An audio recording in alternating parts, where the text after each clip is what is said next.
The Damascus morning carried dust and diesel fumes through the narrow streets, mixing with the aroma of fresh bread from the bakery below Marcus Chen's apartment. He stood at his window, all 7 feet of him casting a long shadow across the worn floorboards, watching the city wake up on what should have been just another delivery day. But it wasn't. Today marked exactly 1 year since Jamie had swallowed those pills, 1 year since the world had become a different shade of gray. Marcus's phone buzzed against the kitchen counter. Another delivery request. The pandemic had made his job essential, they said. Essential. The word tasted bitter in his mouth. Nothing felt essential anymore, not since finding Jamie's body in their shared apartment, the note written in shaking handwriting, "I can't live with what Devon made me do." The delivery app showed a pickup from the medical district, destination in the quarantine zone. Good money for a dangerous run. Most drivers wouldn't touch the Q-zone deliveries, but Marcus had stopped caring about danger months ago. He pulled on his reinforced jacket, the one Jamie had bought him for his last birthday, back when birthdays meant something other than counting days since death. The streets of Damascus had changed since the outbreak. Checkpoints every few blocks, masked guards with temperature scanners, the constant hum of drones overhead monitoring movement patterns. The old Damascus, the one from travel blogs and history books, existed only in fragments now. Ancient walls stood beside hastily erected medical tents. Roman columns framed vaccination stations. The city had become a palimpsest of crisis upon crisis, each disaster riding over the last. Marcus's delivery bike, modified to handle his unusual height, weaved through the morning traffic. Other drivers gave him space, partly out of respect for his skill, mostly out of an unconscious deference to his size. Being 7 feet tall in a world built for average heights had its advantages and drawbacks. Doorways were enemies, but confrontations were rare. The medical district pickup was routine. Sealed packages, no questions asked. The clerk at the distribution center, a nervous man with sweat staining his mask, handed over the containers without making eye contact. Marcus knew better than to ask what was inside. In the Q-zone delivery business, ignorance was both bliss and survival. As he secured the packages, his phone buzzed again. Not a delivery alert this time, but a news notification. His blood turned to ice water in his veins. The headline read, "Former cult member turned motivational speaker Devon Cross announces Damascus speaking tour despite pandemic concerns." Devon Cross. The name hit Marcus like a physical blow. He gripped the handlebars of his bike until his knuckles went white beneath his gloves. Devon fucking Cross. The man who had recruited Jamie into the Eternal Dawn cult 3 years ago. The man who had convinced Jamie to participate in what the media later called the Harbor School incident. The man who had walked away clean while Jamie drowned in guilt. Marcus had tracked Devon's rise since Jamie's death. Somehow, the bastard had rebranded himself.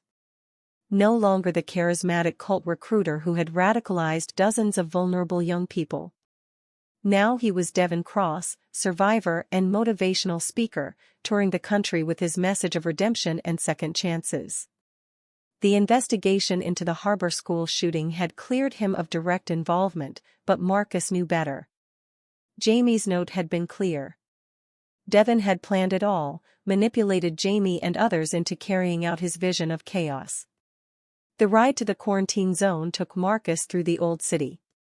Here, between ancient stones and modern catastrophe, he remembered meeting Jamie for the first time. It had been at a protest, back when protests were still legal, before the emergency measures. Jamie had been holding a sign about transgender rights, looking fierce and fragile simultaneously. Marcus had offered to share his umbrella when the rain started. Such a simple beginning to something that became everything.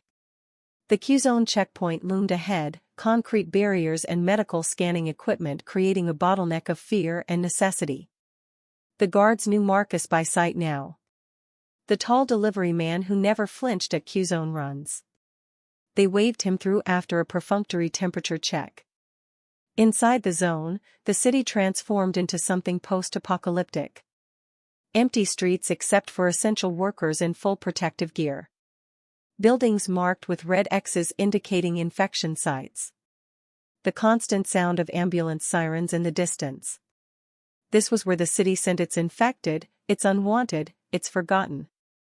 A quarantine zone that had become as much about social control as disease prevention. Marcus's delivery address was a converted hotel now serving as an isolation facility.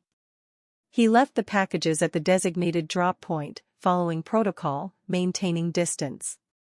As he turned to leave, a familiar voice called out from a second-floor window. "Marcus? Marcus Chen?" He looked up to see Father Miguel Santos, though the priest looked different from when Marcus had last seen him at Jamie's funeral. Thinner, haunted, his clerical collar visible even from the street. "Father Santos?" Marcus called back. "What are you doing in the Q-zone?" "Ministering to the sick," the priest replied, his voice muffled by his mask and the distance. "Though sometimes I wonder if I'm here for them or as penance for my own sins." Marcus remembered the strange conversation they'd had after Jamie's funeral. Father Santos had seemed to know more about the Eternal Dawn cult than a simple priest should. He'd mentioned having a past he was trying to atone for, though he'd never elaborated. "I heard about Devon Cross coming to Damascus," Father Santos continued. "I imagine that's difficult for you." "Difficult." Marcus almost laughed at the understatement. "He killed Jamie," Marcus said flatly. "Maybe not with his own hands, but he killed them just the same." "The law says otherwise," Father Santos replied, but there was something in his tone that suggested he didn't believe it either. "The law is wrong." Father Santos was quiet for a moment, then, "There are other forms of justice, Marcus. Older forms. But be careful. Vengeance has a way of consuming the avenger along with the target." Before Marcus could respond, an alarm sounded from within the building. "Lockdown protocol." Father Santos disappeared from the window, and Marcus was left alone on the empty street with his thoughts and the weight of possibility. The ride back through the checkpoint was automatic, muscle memory guiding the bike while Marcus's mind raced. Devon Cross in Damascus. After a year of running, of building his new identity on the bones of his victims, the bastard was coming here. To Marcus's city. On the anniversary of Jamie's death. It couldn't be coincidence. Back at his apartment, Marcus sat at his kitchen table, laptop open, diving deep into Devon Cross's recent history. The man had been busy. After the investigation cleared him, he'd written a book, Breaking the Dawn, My Journey from Darkness to Light. Marcus had pirated a copy months ago but could never bring himself to read past the first chapter. Too many lies, too much self-aggrandizing bullshit about redemption and growth. The book had led to speaking engagements. Small venues at first, churches and community centers. But Devon was charismatic, that hadn't changed. The venues got bigger. The message evolved. He spoke about the dangers of extremism, about how he'd been led astray by radical ideologies. He never mentioned the 17 dead at Harbor School. Never mentioned the young people he'd convinced to carry out the attack while he maintained plausible deniability. Never mentioned Jamie. Marcus found the Damascus event details. 3 days from now, at the conference center in the government district. An evening of healing and hope with Devon Cross. Tickets were already selling despite the pandemic restrictions. Or perhaps because of them. People were desperate for hope, for meaning, for someone to tell them everything would be okay. His phone rang. Unknown number, but Marcus recognized the voice immediately when he answered. "Hello, Marcus. It's been a while." Yara Khalil. Jamie's business partner in the small online shop they'd run together, selling handmade jewelry and art from local transgender artists. The business had dissolved after Jamie's death, and Yara had disappeared. Marcus had tried to find her, but she'd vanished as thoroughly as smoke. "Yara? Where have you been?" "Around. Watching. Waiting." Her voice was different. Harder. "I know Devon is coming to Damascus." "How did you?" "I've been tracking him for months. He destroyed Jamie, and through Jamie, he destroyed everything we built. I want him to pay." Marcus felt something cold settle in his chest. Not quite hope, but its darker cousin. "What are you suggesting?" "Meet me tonight. Midnight. The old warehouse in the industrial district. The one where Jamie used to practice their performance art." "Yara, if you're thinking." "I'm thinking it's time someone held Devon Cross accountable for his crimes. The legal system failed. The media turned him into a hero. But we know the truth. We know what he did." The line went dead. Marcus stared at his phone, then at the laptop screen still showing Devon's smiling face on his promotional materials. That smile. Jamie had described it once, in the early days of their involvement with Eternal Dawn. "He smiles like he knows all your secrets," Jamie had said. "Like he can see right through you to the broken parts and knows exactly how to fix them." But he hadn't fixed anything. He'd broken Jamie worse, turned their idealism and pain into a weapon, then walked away when the weapon misfired. Marcus spent the rest of the day going through the motions of normalcy. More deliveries, more trips through the city's pandemic checkpoints, more packages left at doorsteps of people too afraid or too sick to venture out themselves. But his mind was elsewhere, turning over possibilities, remembering skills he'd learned in another life. Before becoming a delivery driver, before meeting Jamie, Marcus had lived a different existence. The army had taught him things. How to handle explosives. How to survive in hostile territory. How to escape from restraints and confined spaces. Skills he'd put away when he transitioned, when he decided to become the man he'd always been rather than the weapon the military had tried to make him. But those skills were still there, dormant but not dead. As evening fell over Damascus, painting the ancient walls gold and red, Marcus made a decision. He pulled out a locked box from beneath his bed, one Jamie had never asked about. Inside were documents, cash in various currencies, and a business card with no name, just a symbol, a balanced scale with a sword through its center. The Assassination Guild. They'd tried to recruit him after his military discharge, recognizing his skills and his potential. He'd turned them down, choosing life over death, choosing to become Marcus rather than remain a ghost. But they'd left the door open. "If you ever change your mind," their representative had said, "if you ever need our resources, you know how to find us." Marcus had inherited money from his grandmother 6 months ago. Enough to live comfortably for years, or enough to finance something else entirely. Something Jamie would probably have tried to talk him out of. But Jamie wasn't here to talk him out of anything anymore. The warehouse meeting with Yara approached as Damascus settled into its enforced quiet. The pandemic curfew meant empty streets after 10 p.m., but Marcus knew the patrol patterns, knew which routes to take to avoid detection. His height made stealth challenging, but the city's shadows were deep and accommodating to those who knew how to use them. The industrial district had been hit hard by the economic downturn. Half the warehouses stood empty, their windows broken, their loading docks gathering dust and debris. Jamie's old practice space was in Building 7, a massive structure that had once housed textile manufacturing before globalization moved the jobs elsewhere. Marcus arrived early, using his old escape artist training to check the building for other entrances and exits. Always know your way out. That was Rule 1.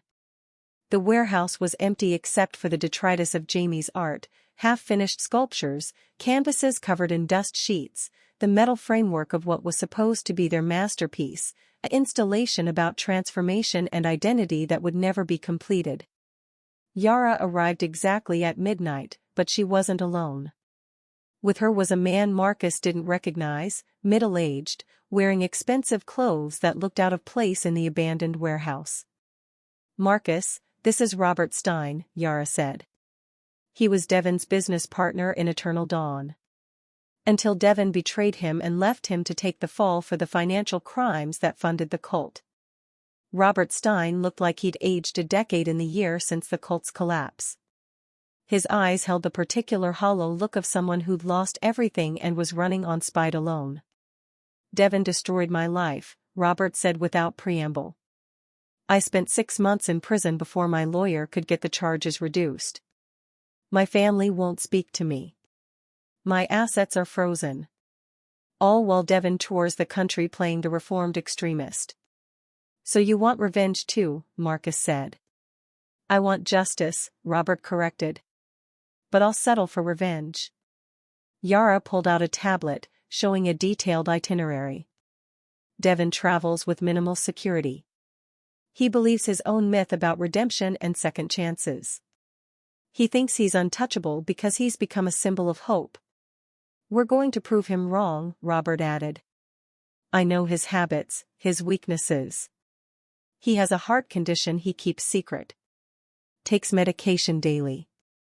If someone were to alter that medication."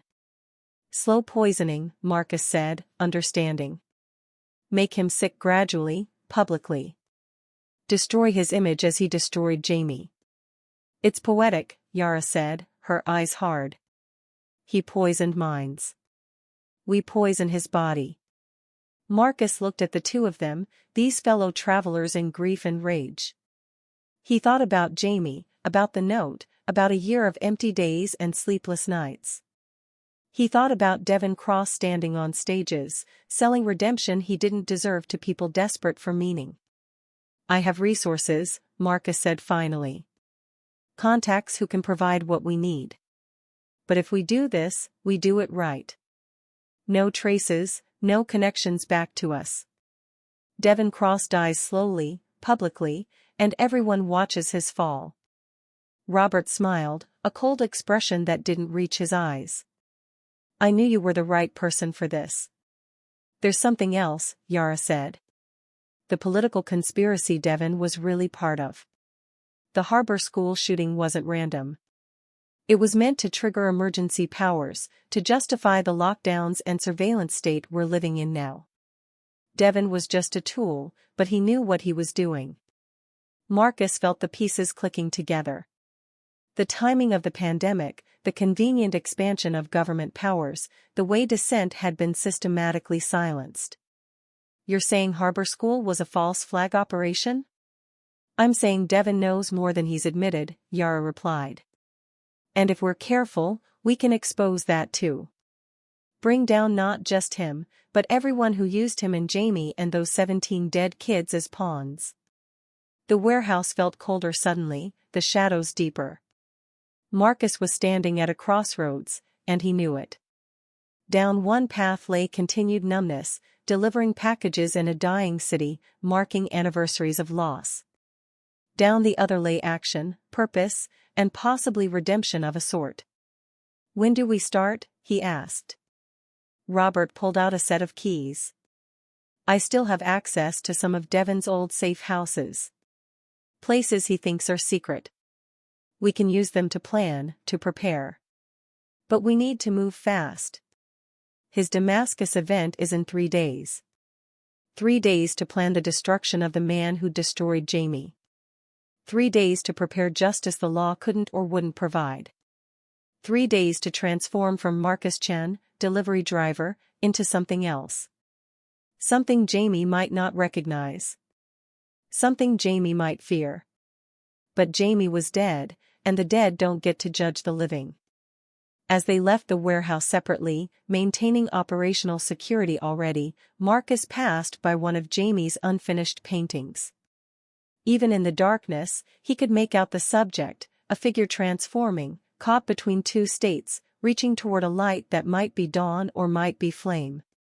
Jamie had always been reaching for transformation, for becoming. Devon had perverted that reaching, turned it into something destructive.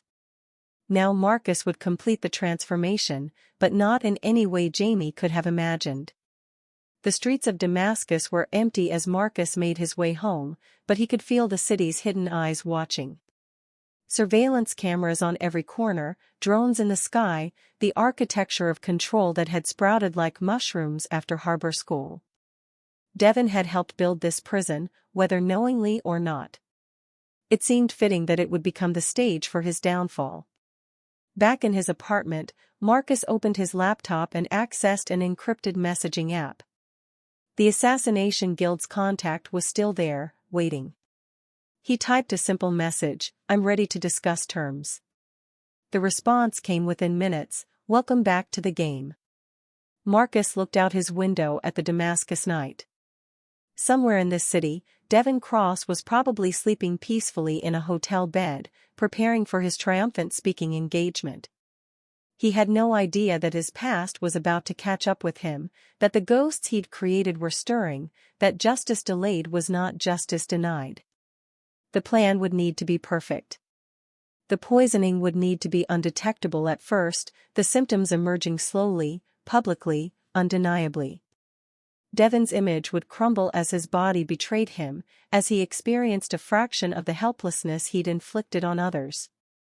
And when he was at his weakest, when his myth of redemption lay in tatters, then the truth about harbor school would emerge. Marcus pulled out the photo he kept in his wallet. Jamie at the beach, just a month before they joined Eternal Dawn. They looked so happy, so unaware of what was coming. Marcus traced their face with one finger, remembering the feeling of their skin, the sound of their laugh, the way they'd always believed in the possibility of a better world. "I'm sorry," Marcus whispered to the photo. "I'm sorry I couldn't save you. But I can avenge you. I can make him pay." The photo didn't respond, of course. The dead never do.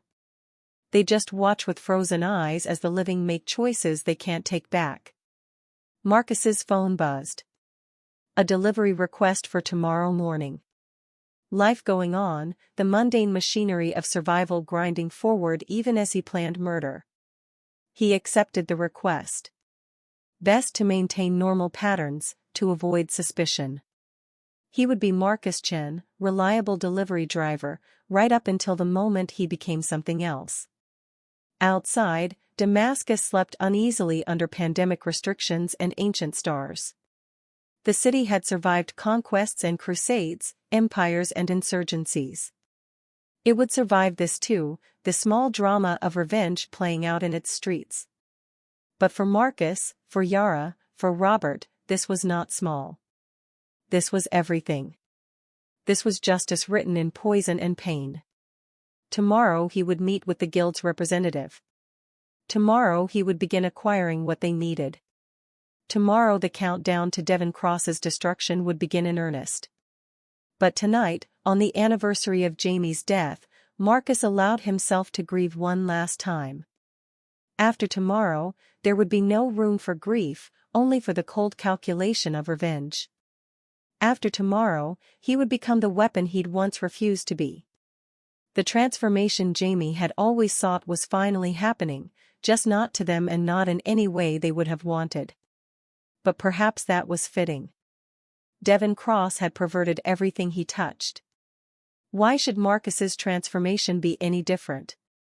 The night grew deeper, and Marcus stood at his window, all 7 feet of him a shadow against shadow, watching his city sleep and planning murder that would look like justice, or justice that would require murder. In the end, perhaps there was no difference. In the end, perhaps that was the point. The Café Scheherazade occupied a corner building in the old French quarter of Damascus, one of the few establishments that had managed to stay open despite the pandemic restrictions. Its owner had greased the right palms, filed the right paperwork, and transformed the space into what the authorities deemed an essential cultural preservation site. In reality, it was where the city's shadow economy conducted its business, where deals were made between people who didn't officially exist.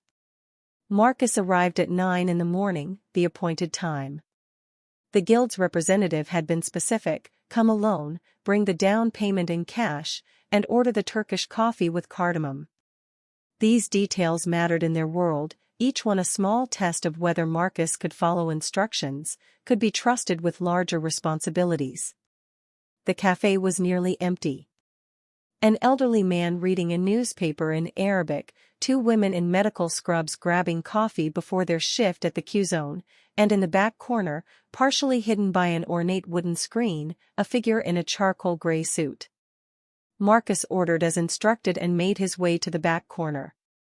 The figure looked up as he approached, and Marcus was surprised to see a woman, perhaps 50, with steel gray hair and eyes that seemed to catalog every detail of his appearance in seconds.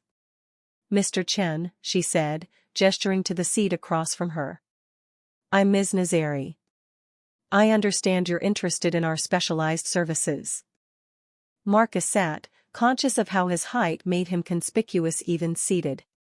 "I need certain materials. Medical grade. Undetectable. Straight to business." "I appreciate that." Ms. Nazari pulled out what looked like an ordinary smartphone, but Marcus noticed the extra security features, the modified hardware. "Before we discuss specifics, I need to know about your target. We don't accept contracts on certain individuals. Politicians, diplomats, children. We have rules." "Devon Cross," Marcus said simply. Ms. Nazari's fingers paused over her phone. "The motivational speaker? The former cult leader? The mass murderer who got away with it?" She studied him for a long moment. "You lost someone in harbor school?" "After. Because of what he made them do." Ms. Nazari nodded slowly. "The Guild has been watching Mr. Cross for some time. He's of interest to us. Not because anyone has put out a contract, but because he represents a type we find particularly offensive. Those who cause death while keeping their own hands clean." She pulled out a deck of cards from her jacket pocket. Not playing cards, Marcus realized, but tarot cards. The backs were decorated with an intricate pattern of scales and swords, the Guild's symbol worked into the design. "Do you know the tarot, Mr. Chen?" "Not really." "Indulge me." She shuffled the cards with practiced ease. "Draw 3. Past, present, future." Marcus felt this was another test, though he couldn't fathom its purpose. He drew 3 cards and laid them face down as she instructed. She flipped the first. The Tower. Destruction, upheaval, revelation. Your past. The second. The Hanged Man, suspension, sacrifice, letting go. Your present.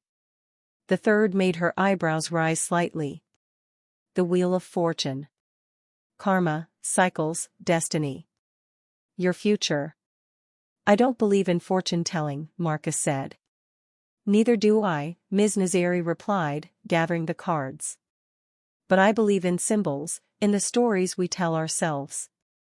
You're about to embark on a cycle of karma, Mr. Chen. The wheel turns. What goes around comes around. But wheels can crush those who try to control their motion." She put the cards away and returned to her phone. "Now, specifics. You mentioned slow poisoning. I assume you want something that mimics natural illness?" "His heart condition," Marcus said. "He takes medication daily. Beta blockers." "Ah. You're well informed." "Yes, that provides opportunities. There are several compounds that interact badly with beta blockers. Administered over time, in increasing doses, they would cause progressive heart failure that would appear natural to all but the most sophisticated toxicology screening. Which is what I want. The compound you need is expensive. $50,000 for a 3-week supply, plus another $20,000 for the delivery system, pills that look identical to his medication but contain the poison." Marcus pulled out an envelope from his jacket. "There's $70,000 here. When can you deliver?" "Tomorrow night." "But Mr. Chen, there's something else you should know. We've been monitoring communications regarding Mr. Cross's visit to Damascus. There's significant security attention on his event.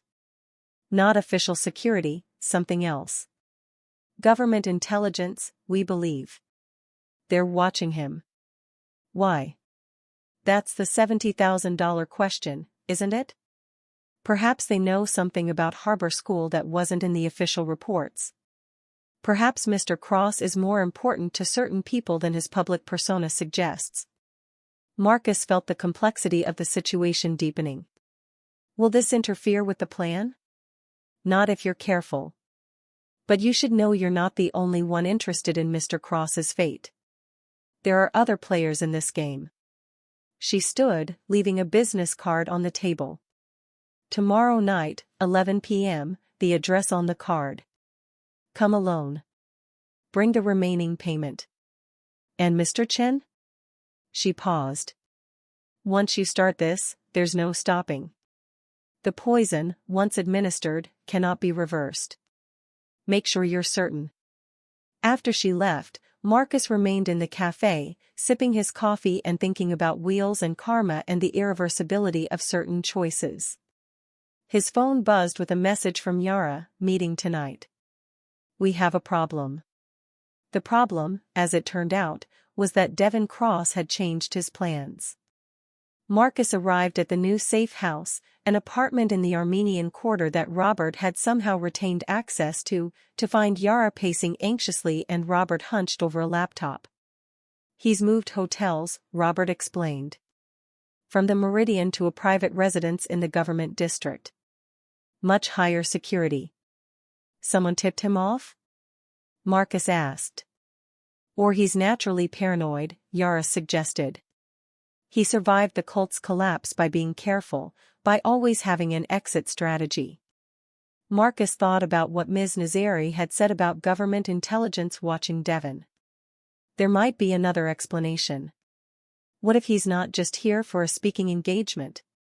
What if there's another agenda?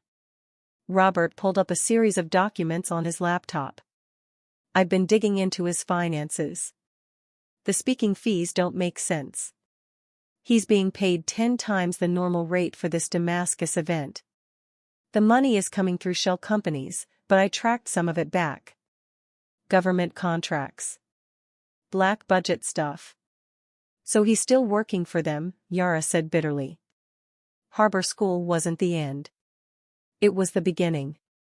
Marcus felt the rage that had been simmering for a year threatened to boil over. Then we expose that too. We don't just poison him. We destroy everything. His reputation, his handlers, the whole corrupt system that used Jamie and those kids as expendable assets. That's ambitious, Robert said carefully. And dangerous. If the government is protecting him, then we need to be smarter, Marcus finished. We need leverage. His phone rang. Father Santos. Marcus, I need to see you. It's about Devon Cross. I have information you need to know. They agreed to meet at the Church of St. Ananias, one of the oldest Christian sites in Damascus, now mostly empty due to the pandemic. Marcus arrived to find Father Santos waiting in a pew, looking even more haggard than he had in the Q-zone. Thank you for coming, the priest said. I've been wrestling with my conscience, with old oaths and older sins. But I believe you have a right to know the truth about Devon Cross. What truth? Father Santos pulled out a flask from his jacket, took a sip, and offered it to Marcus, who declined. I wasn't always a priest. 20 years ago, I was military intelligence. Black ops. The kind of things that don't go in history books. I worked with a program that was developing what they called social manipulation protocols. Ways to use extremist groups to justify policy changes, security measures, population control. Marcus felt cold despite the warm evening. Harbor School was part of this? Harbor School was a test run. Devon Cross was recruited specifically for his ability to radicalize vulnerable individuals while maintaining plausible deniability. The cult, the shooting, the emergency measures that followed, all planned. All executed perfectly except for one thing. What? The human cost was supposed to be minimal. 5, maybe 6 casualties. Enough to shock but not enough to traumatize. But Devon went off script. He pushed harder than he was supposed to, radicalized his followers more completely. 17 dead was never the plan. And they still protect him? Because he knows too much. Because he has insurance. Documents, recordings, proof of the program's existence. He's not giving speeches out of redemption. He's being paid to stay quiet and stay visible, to maintain the narrative that extremism is random rather than manufactured. Marcus absorbed this information, feeling his understanding of the situation shift. Why are you telling me this? Because I carry the weight of those 17 children. Because I know what it's like to be part of something evil and try to find redemption. And because... Father Santos paused, seeming to age before Marcus's eyes. Because I know you're planning something. The guild doesn't operate in Damascus without certain people knowing. Are you going to try to stop me? No. I'm going to help you. Father Santos pulled out a USB drive. Everything I just told you, plus more. Documents, recordings, names, and dates. Devon's insurance policy. I stole it from him years ago, when I was tasked with being his handler. I've been waiting for the right moment, the right person to give it to. Why me? Because you loved someone he destroyed. Because love and grief are the only forces strong enough to stand against the machine we built. And because... The priest stood, his clerical collar catching the light from the stained glass windows. Because I need someone to succeed where I failed. I tried to kill Devon once, years ago. But I hesitated. I let conscience stop me. Don't make my mistake. After Father Santos left, Marcus sat alone in the ancient church, holding the USB drive that contained enough information to bring down not just Devon but an entire shadow system of control. The stakes had escalated beyond personal revenge. This was about Jamie, yes, but also about those 17 kids, about everyone who'd been sacrificed on the altar of political expediency. He returned to the safe house to find Yara and Robert had made progress. They'd identified Devon's new location, a government guest house with good security but not impenetrable. More importantly, they'd found his weakness. He has a new assistant, Yara explained, showing Marcus a photo of a young man, early 20s, with the earnest look of a true believer. Timothy Chen, no relation to you. Fresh out of university, idealistic, thinks he's working for a reformed man who's trying to make amends. We turn him, Marcus said immediately. Show him the truth about his boss. Already in motion, Robert said with a cold smile. I've been feeding him information anonymously. Small things at first. Inconsistencies in Devon's story. Links to old Eternal Dawn material that contradicts his redemption narrative. The kid's starting to have doubts. Marcus connected Father Santos's USB drive to a secure laptop, and they spent the next hour going through the contents. It was worse than they'd imagined. Harbor School was just one of dozens of operations. The pandemic itself might have been natural, but the response, the lockdowns, the surveillance state, all of it had been planned years in advance, waiting for the right crisis to justify implementation. This is bigger than Devon, Yara said quietly. This is civilization-ending stuff. If people knew their governments were manufacturing extremism to justify authoritarian measures, then maybe civilization needs to end, Marcus replied. Or at least this version of it. Robert was more practical. We can't release all of this. We'd be dead within hours. But we can use it strategically. Leak enough to destroy Devon, to make him toxic to his handlers. Force them to cut him loose. And then poison him while he's vulnerable, Marcus added. They refined their plan over the next several hours. Timothy would be the key, the inside man who could swap Devon's medication. The poisoning would begin the day of his speech, ensuring maximum public exposure as his body began to fail. The information from Father Santos's drive would be leaked simultaneously, destroying Devon's credibility as he was dying. But as they planned, Marcus couldn't shake the feeling that they were missing something. The government surveillance Ms. Nazari had mentioned, Father Santos's sudden appearance with perfectly timed information, the convenient vulnerability of Timothy, it all felt too orchestrated, too clean. His doubts were interrupted by an alarm on Robert's laptop. Someone was trying to access their location digitally, tracing their internet connection. "We need to move," Robert said, already packing equipment. "Now." They scattered according to protocol, each taking a different route to a backup location. Marcus moved through Damascus's night streets, hyper-aware of every shadow, every passing vehicle. His height made blending in impossible, so he didn't try. Instead, he moved with purpose, like a man with every right to be breaking curfew. The backup safe house was in the industrial district, not far from where they'd first met. As Marcus arrived, his phone buzzed with a message from an unknown number. "The wheel turns, Mr. Chen. But are you pushing it, or is it pushing you? Ms. Nazari." Or someone wanting him to think it was her. Inside the safe house, he found Yara already there, but no sign of Robert. "He's not answering," Yara said, real fear in her voice for the first time. "His phone's dead." They waited an hour. 2. Finally, Robert appeared, but he wasn't alone. With him was Timothy Chen, Devon's assistant, looking terrified and confused. "I had to grab him," Robert explained. They were on to him. "Devon knows someone's been feeding him information." Timothy spoke for the first time, his voice shaking. "Mr. Stein told me the truth. About Harbor School. About what Devon really is. I can't believe I fell for his act."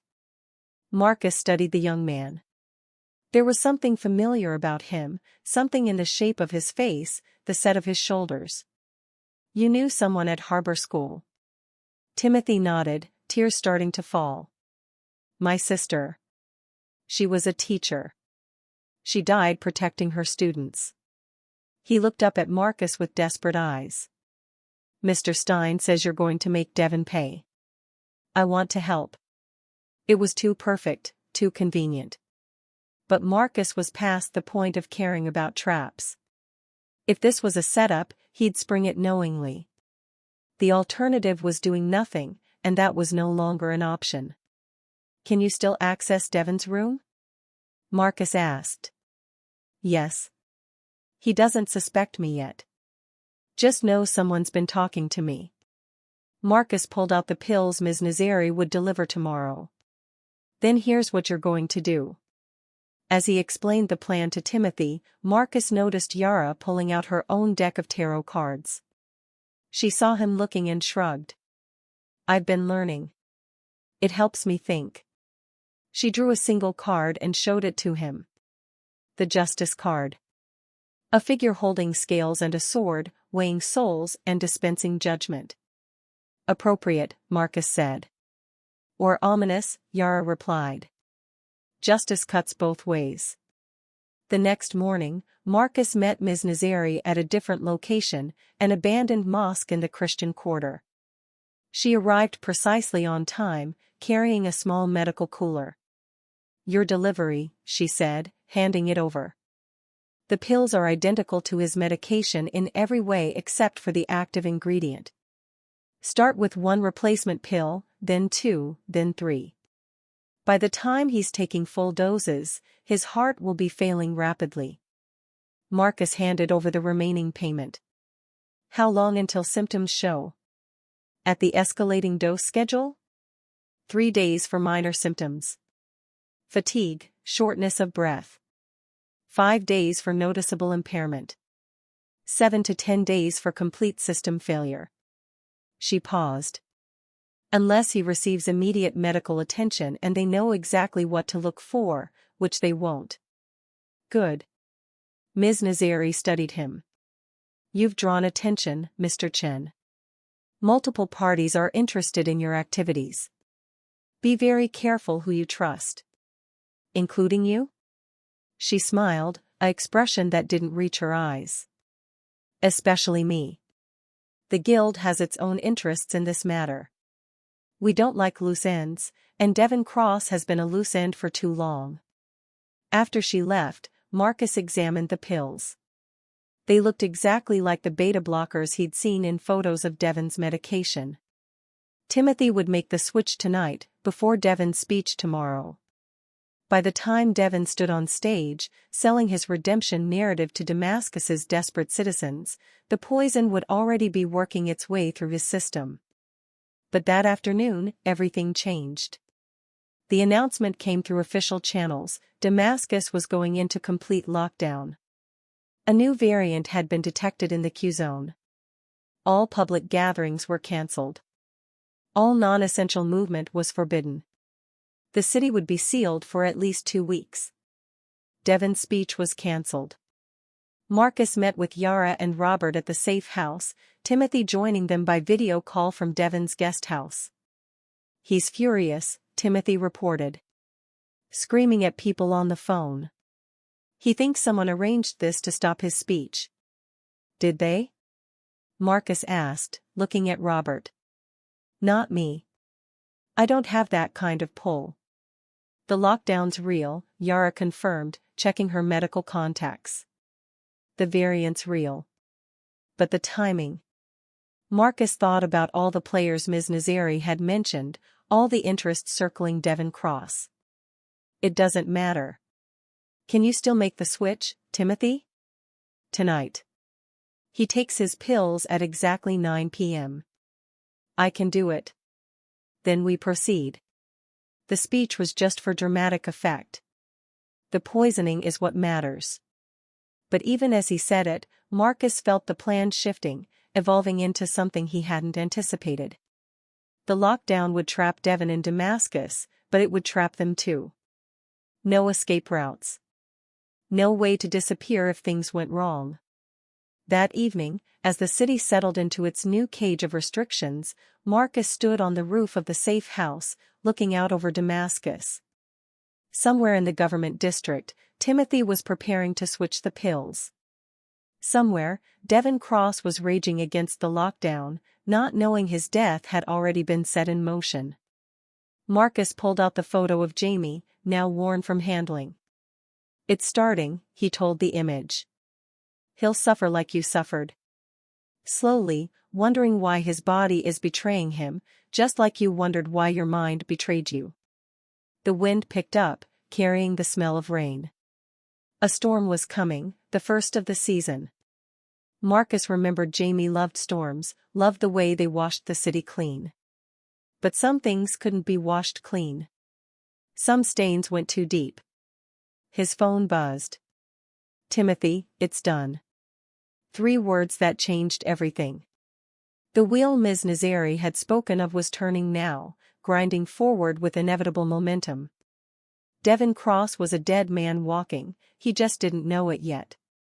Marcus climbed down from the roof to find Yara waiting for him, her tarot deck in hand. Draw 1, she said. For tomorrow. He drew. The moon. Deception, illusion, things not being what they seem. That's not ominous at all, Marcus said dryly. The cards don't lie, Yara replied. They just tell truths we don't want to hear. That night, Marcus dreamed of Jamie. They were in their old apartment, before eternal dawn, before everything went wrong. Jamie was painting, creating something beautiful and abstract, colors flowing like water across the canvas. I'm going to kill him, Marcus said in the dream. Jamie didn't look up from their painting. I know. Do you forgive me? Now Jamie turned, and their face was sad but understanding. The question is whether you'll forgive yourself. Marcus woke to his phone ringing. Timothy, panicked. Something's wrong. Devon's sick, but not the right kind of sick. He's having seizures. This isn't what you described. Marcus felt ice in his veins. Did you switch the right pills? Yes. I'm certain. But this isn't heart failure. This is something else. Someone else poisoned him first. The wheel wasn't just turning. It was spinning out of control, and Marcus was about to learn he wasn't the only one pushing it. The game had changed, and he wasn't sure anymore if he was a player or a pawn. The emergency sirens started at 3:47 a.m., their wailing cutting through Damascus's enforced quiet like blades through silk. Marcus watched from his apartment window as ambulances raced toward the government district, their lights painting the ancient walls and alternating red and blue. His phone had been buzzing nonstop since Timothy's panicked call, but Marcus hadn't answered. He needed to think. Someone else had poisoned Devon Cross. But who? And why now? The obvious suspects ran through his mind: Father Santos with his guilt and government connections, Ms. Nazari and the Guild with their own mysterious agenda, even Robert or Yara acting independently. Or someone else entirely, another ghost from Devon's past seeking their own justice.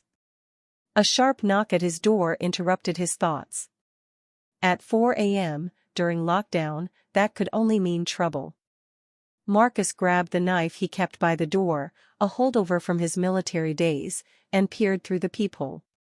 Ms. Nazari stood in the hallway, somehow looking perfectly composed despite the hour. "We need to talk, Mr. Chen. May I come in?" Marcus opened the door, keeping the knife visible but not threatening. "How did you find my apartment?" "Please. We're the Guild. We know where everyone sleeps." She entered, her eyes quickly scanning the sparse living space. "Devon Cross is in the hospital. Acute poisoning, though they haven't identified the substance yet." "I assume this wasn't your doing?" "My poison wouldn't cause seizures." "No, it wouldn't." She moved to the window, watching the continuing parade of emergency vehicles. "Someone used tetrodotoxin. Pufferfish poison. Crude but effective. The question is who had access and motive. Half of Damascus, probably. Devon wasn't as reformed as he pretended." Ms. Nazari turned from the window. "This complicates things considerably. The authorities will investigate. Security will tighten. Your plan becomes much more difficult. My plan might be unnecessary if he dies from this." "He won't." Her certainty was unsettling. The dose was calculated to incapacitate, not kill. Someone wanted him in the hospital, vulnerable and under observation. This wasn't attempted murder. It was positioning. Marcus's phone rang. "Yara. Turn on the news," she said without preamble. The television showed chaos at Damascus General Hospital. Police, military vehicles, and figures in hazmat suits. The reporter was speaking rapidly in Arabic, but the English subtitles told the story. Devon Cross, controversial speaker and former cult leader, poisoned in what authorities were calling an assassination attempt. The city's lockdown had been extended indefinitely while investigations proceeded. "They're using this," Yara continued over the phone. "Look at the security response. This isn't about one poisoned man. They're implementing something." She was right. The response was disproportionate. Damascus had seen actual assassinations before, political figures and crime bosses eliminated in various creative ways. They didn't usually result in military deployment. "Meet at the backup location in an hour," Marcus said, then hung up. Ms. Nazari was already at the door. "Be very careful, Mr. Chen. The game has changed, and not all the players are showing their cards yet." She pulled out a tarot card and left it on his table. "The Fool. Sometimes the only way forward is to leap into the unknown." After she left, Marcus gathered what he needed: cash, documents, the USB drive from Father Santos, and the remaining poison pills that were now useless. The streets were dangerous during lockdown, but his delivery credentials still carried some weight. He'd make it look like an emergency medical supply run if stopped. The journey to the safe house took twice as long as usual, dodging patrols and checkpoints that had sprouted overnight. The city felt different, charged with an electricity that had nothing to do with the storm clouds gathering overhead. Damascus was holding its breath, waiting for something. At the safe house, he found not just Yara and Robert, but Father Santos and, surprisingly, Timothy in person. "I had to run," Timothy explained, his young face haggard with stress. After the poisoning, Devon's security team started questioning everyone. They found the switched pills, the real ones I'd hidden. "They know it was me." "But you didn't poison him with tetrodotoxin," Marcus said. "They don't care. They need someone to blame." Timothy was shaking. "They're going to kill me.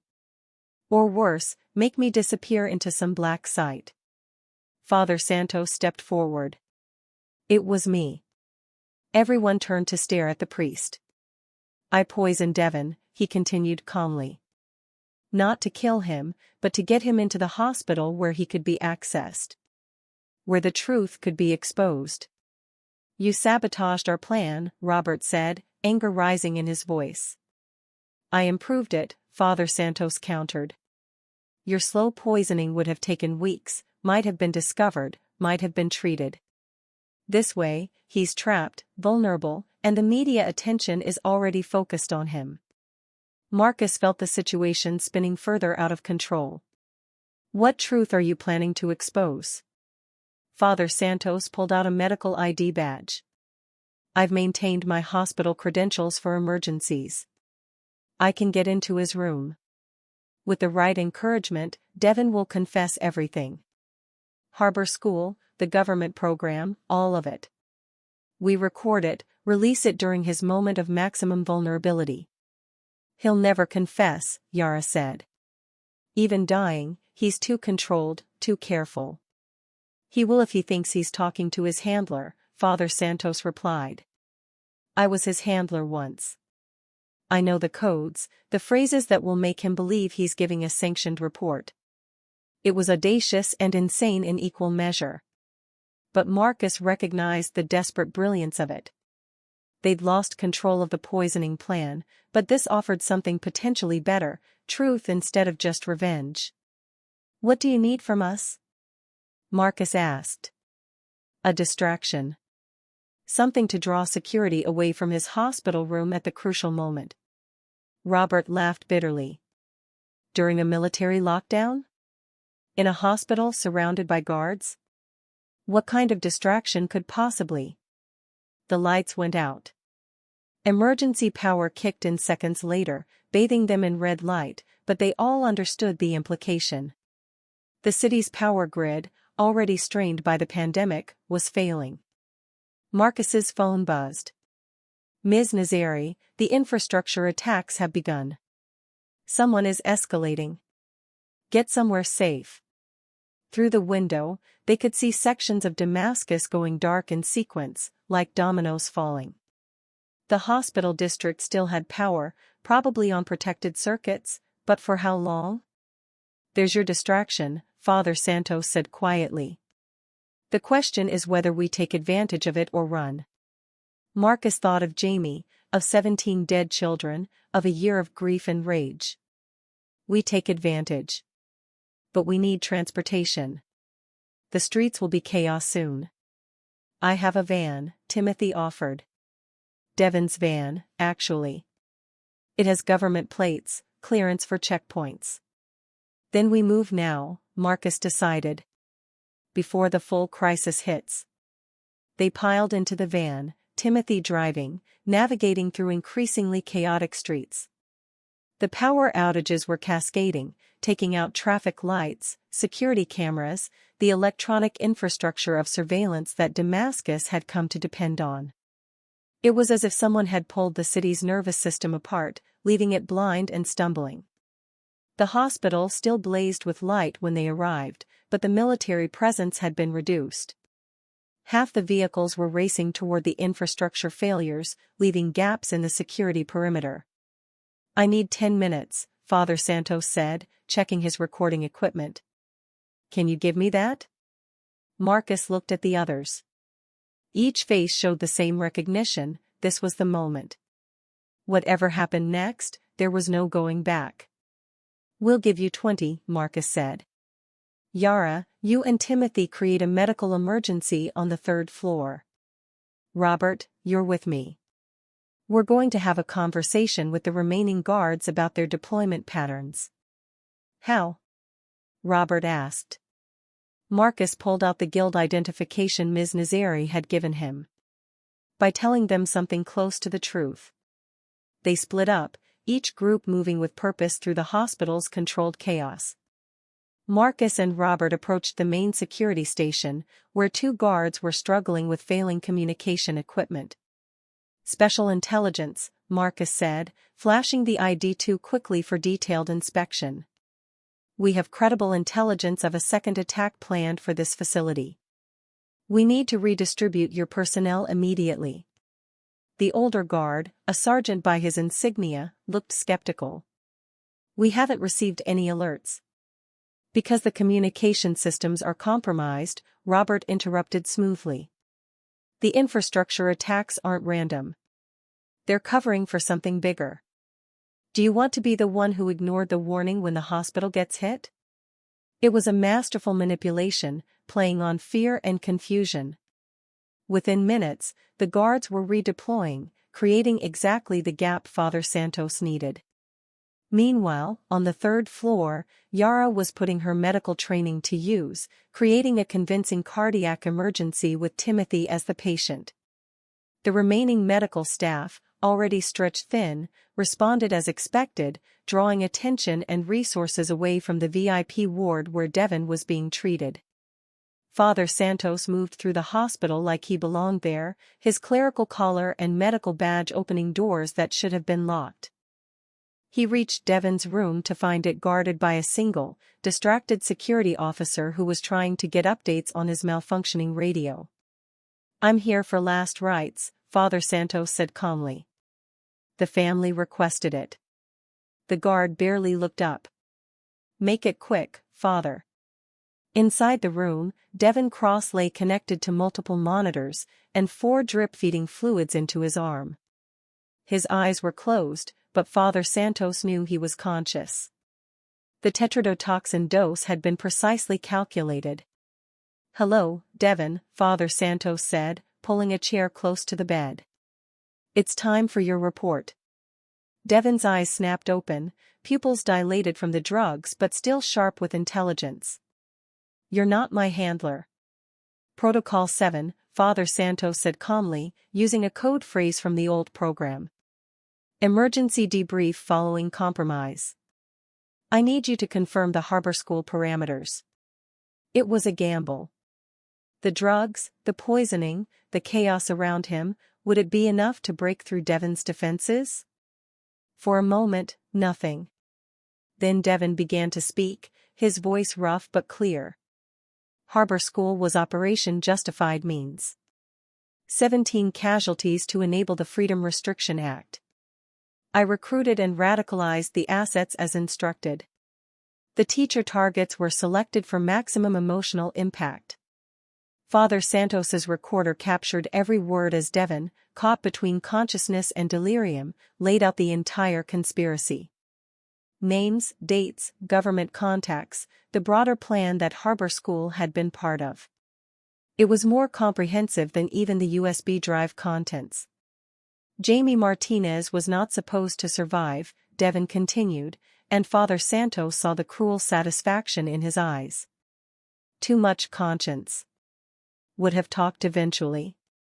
I made sure they understood the weight of what they'd done. Psychological pressure until self-termination. Father Santos felt sick, but he kept recording. This was what Marcus needed to hear, what the world needed to know.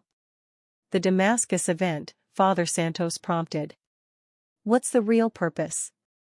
Phase 2 activation. New crisis to justify martial law. The infrastructure attacks aren't random. We're collapsing the city to rebuild it as a model for population control. The speech was cover for coordinating with local assets. The lights flickered. The infrastructure attacks were reaching the hospital's protected circuits. Father Santos had minutes at most. "Who's running the program now?" he asked urgently. Devon laughed, a sound like breaking glass. "Everyone. No one. It's self-sustaining now. The machine runs itself. Politicians, intelligence agencies, corporations, they all benefit from the fear, from the control. Harbor School was just the prototype. Every country has its own version now." The door burst open. Not the guard, but Ms. Nazari, holding a suppressed pistol. "Time to go, Father," she said calmly. "The hospital is about to lose power completely." Father Santos pocketed his recorder and stood. Devon grabbed his wrist with surprising strength. "You think you're exposing something?" Devon wheezed. "You're just part of it. Every revolution, every exposure, every act of resistance, it's all calculated, all part of the pattern. Even your revenge."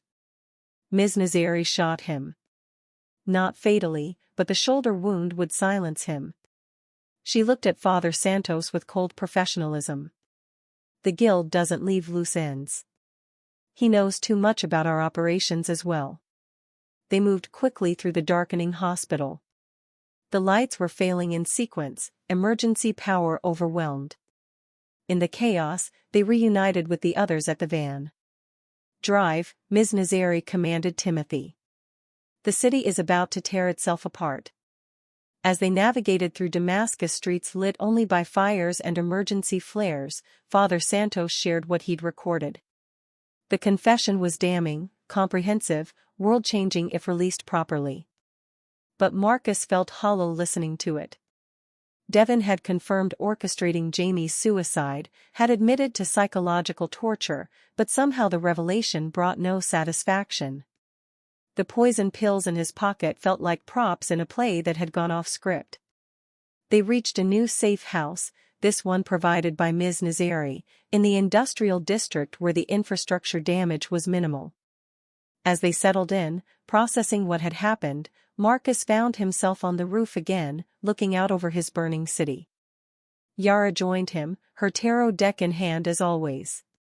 "Draw," she said. He pulled a card. Death. But in tarot, Yara had taught him, death meant transformation, not ending. "Devon's not dead," Marcus said. "No, but his power is. Once Father Santos releases that recording, he's finished. Everyone associated with the program will distance themselves. He'll be toxic, abandoned, left to face justice alone." Will he face justice? Or will he disappear into some witness protection program, get a new identity, start over somewhere else? Yara was quiet for a moment. "Is that what you're afraid of?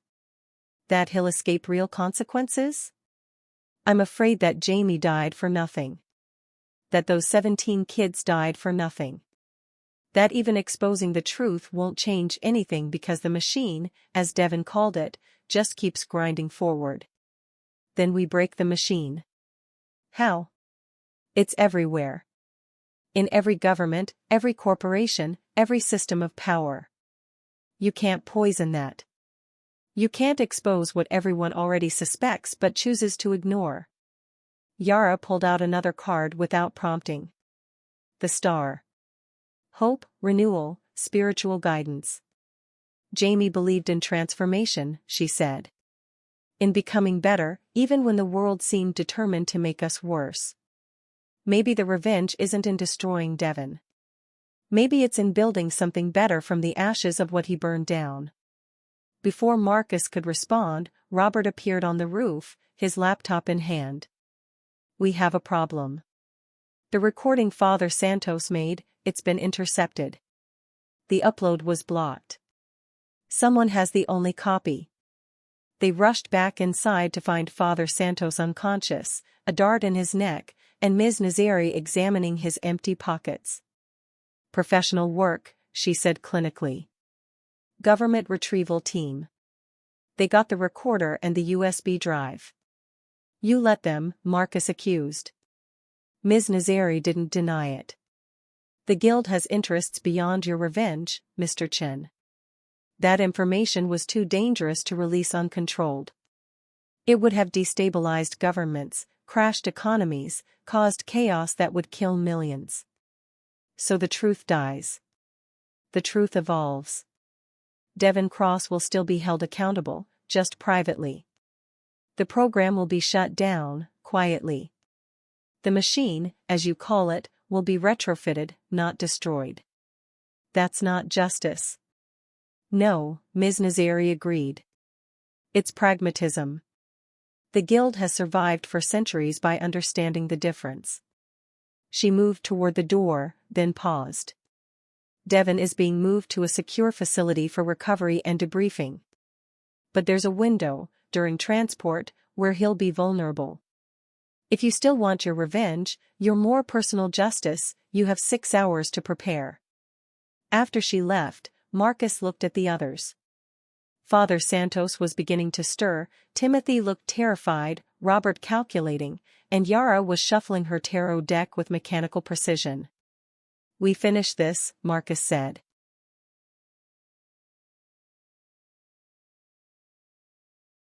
Not for the world, not for some grand justice, but for Jamie. For the 17. For everyone Devon destroyed while building his ladder to power. The transport will be heavily guarded, Robert pointed out. After tonight, they'll be expecting another attempt. Then we give them what they expect, Marcus replied, his military training taking over. A big, loud distraction while the real attack comes from somewhere else. Timothy spoke up. I know the route they'll take. Devon had contingency plans for extraction. They'll use Route 7, through the industrial district. It's the most defensible path. Unless the infrastructure attacks have made it impassable, Yara added, understanding forming in her eyes. They'll have to use the alternate route, through the old city. The old city, where Marcus knew every alley, every rooftop, every hidden passage from years of deliveries. Where 7 feet of height could be an advantage in the vertical maze of ancient architecture. We'll need explosives, Marcus said, thinking of his old military knowledge. Not to kill, but to channel, to direct, to create the battlefield we want. I can get those, Father Santos said weakly, finally fully conscious. My last contribution to this cause. They spent the next 4 hours preparing. Robert handled surveillance, hacking into traffic cameras to track the transport preparations. Yara prepared medical supplies, knowing there would be injuries. Timothy, despite his fear, proved invaluable in predicting Devon's security protocols. And Marcus prepared himself for what he'd always known this would come to, a direct confrontation with the man who'd destroyed his world. The transport began at dawn, 3 black SUVs moving in formation through Damascus's wounded streets. The infrastructure attacks had left the city scarred but functioning, like a fighter who'd taken heavy blows but refused to fall. The first explosion hit when the convoy reached the old city's entrance. Not the vehicles, but a building beside them, collapsing in a controlled demolition that blocked their primary route. The convoy reversed, taking the predicted alternate path directly into Marcus's kill zone. The second explosion separated the lead vehicle from the others, ancient stones creating an impromptu barrier. The third isolated the rear guard. In seconds, the middle vehicle, carrying Devon, was alone in a narrow street with walls rising on either side. Marcus dropped from above, his full weight crushing the vehicle's roof, caving it partially inward. The driver tried to accelerate, but Yara had scattered caltrops across the escape route. The tires shredded, the vehicle lurched to a stop. The security team emerged, professional and lethal, but they were looking for multiple attackers, not a single 7-foot giant who moved with surprising grace through the vertical battlefield. Marcus had spent years learning escape artistry, but the principles worked in reverse too. Every hold, every leverage point, every way the human body could bend or break. He disabled them one by one, non-lethally but decisively. These were just soldiers doing their job, not the real enemy. When the last guard fell, Marcus wrenched open the vehicle's damaged rear door. Devon Cross looked up at him, blood running from a gash on his forehead, his shoulder bandaged from Ms. Nazari's bullet.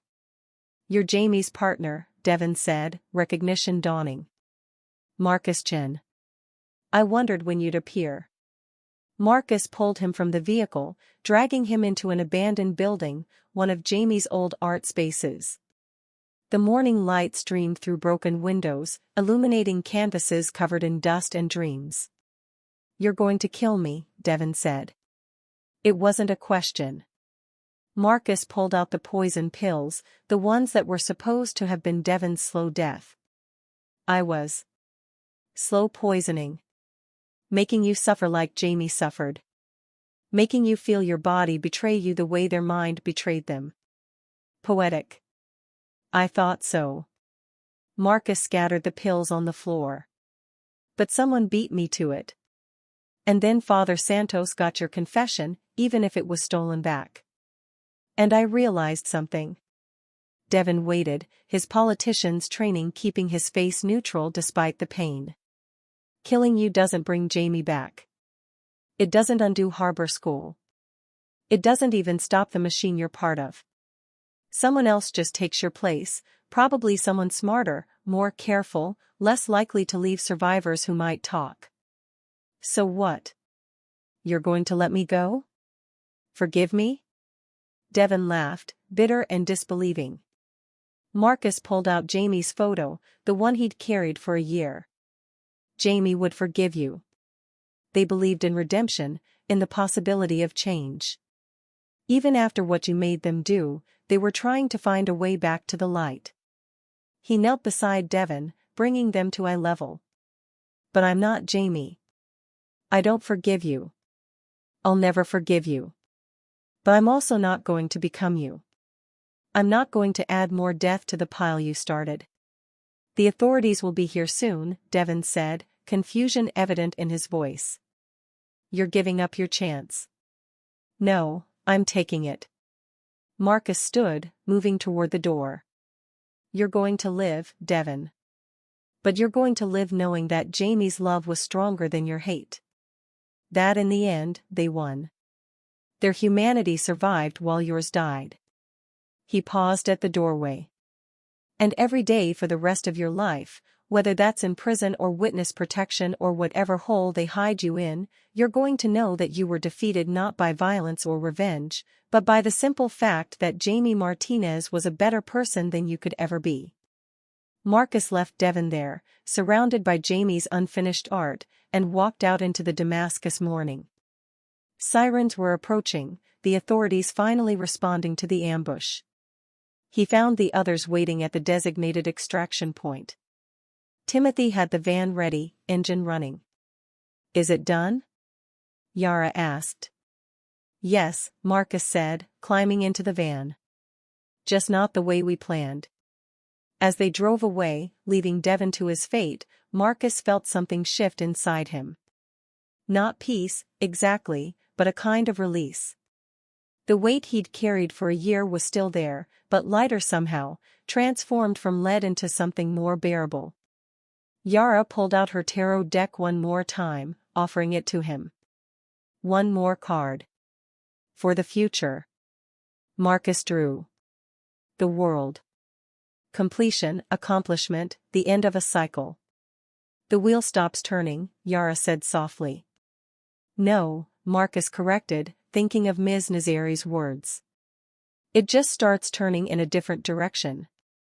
Behind them, Damascus continued its struggle with infrastructure collapse and pandemic lockdown. Ahead lay uncertainty, possibly arrest, definitely consequences for what they'd done. But for the first time in a year, Marcus Chen wasn't looking backward. Jamie was still dead, would always be dead.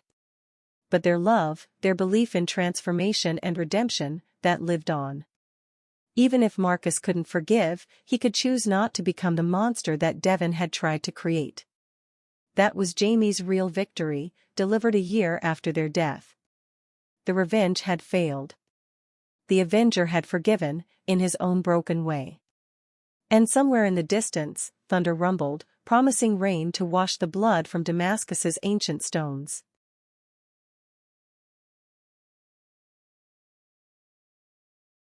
The abandoned textile factory on the outskirts of Damascus had been their sanctuary for 3 days since the ambush. 3 days of waiting, watching news reports, and trying to understand why they hadn't been arrested yet.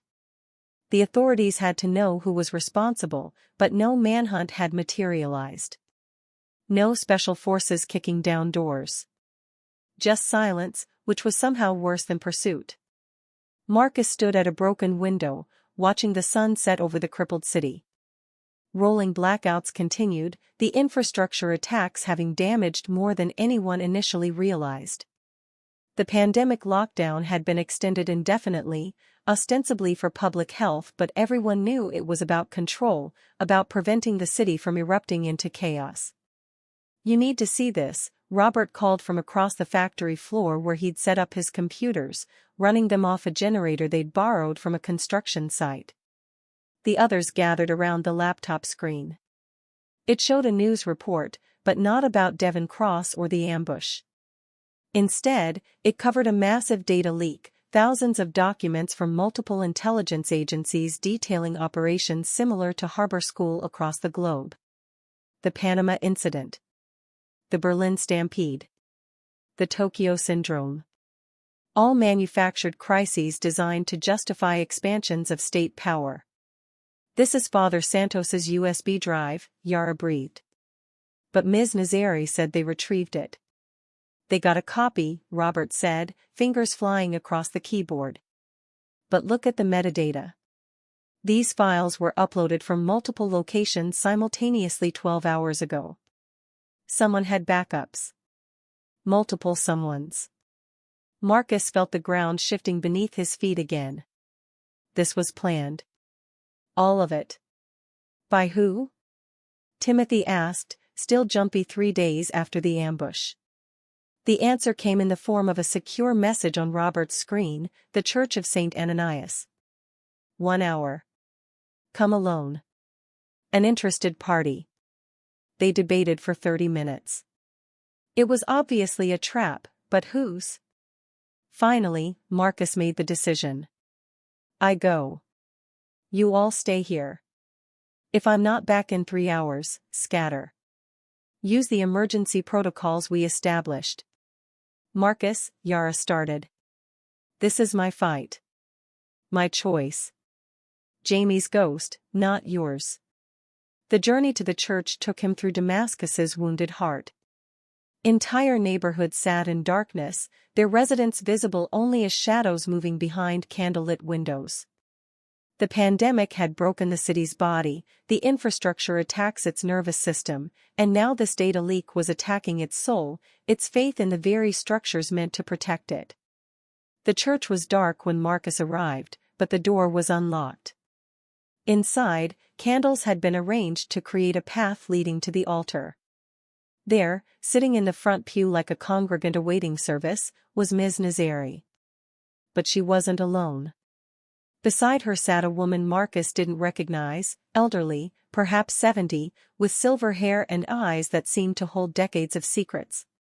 She wore expensive clothes that somehow looked natural on her, as if wealth was simply another aspect of her being, like height or hair color. "Mr. Chen," Ms. Nazari said. "May I introduce Mrs. Elizabeth Vance? She's the one who's been orchestrating everything." Marcus remained standing, hand near the knife he still carried. "Orchestrating what, exactly?" Mrs. Vance stood slowly, her movements careful but not frail. "Everything, Mr. Chen. Your meeting with Yara and Robert. Father Santos's crisis of conscience. Even Ms. Nazari's involvement. I've been moving pieces on this board for over a year, since the day Jamie Martinez died." "You knew Jamie?" "I knew of them. Just as I knew of the hundreds of others Devon Cross and his handlers destroyed. I've been fighting this shadow war for longer than you've been alive, Mr. Chen." fighting against the machine that turns idealists into weapons and discards them when they break.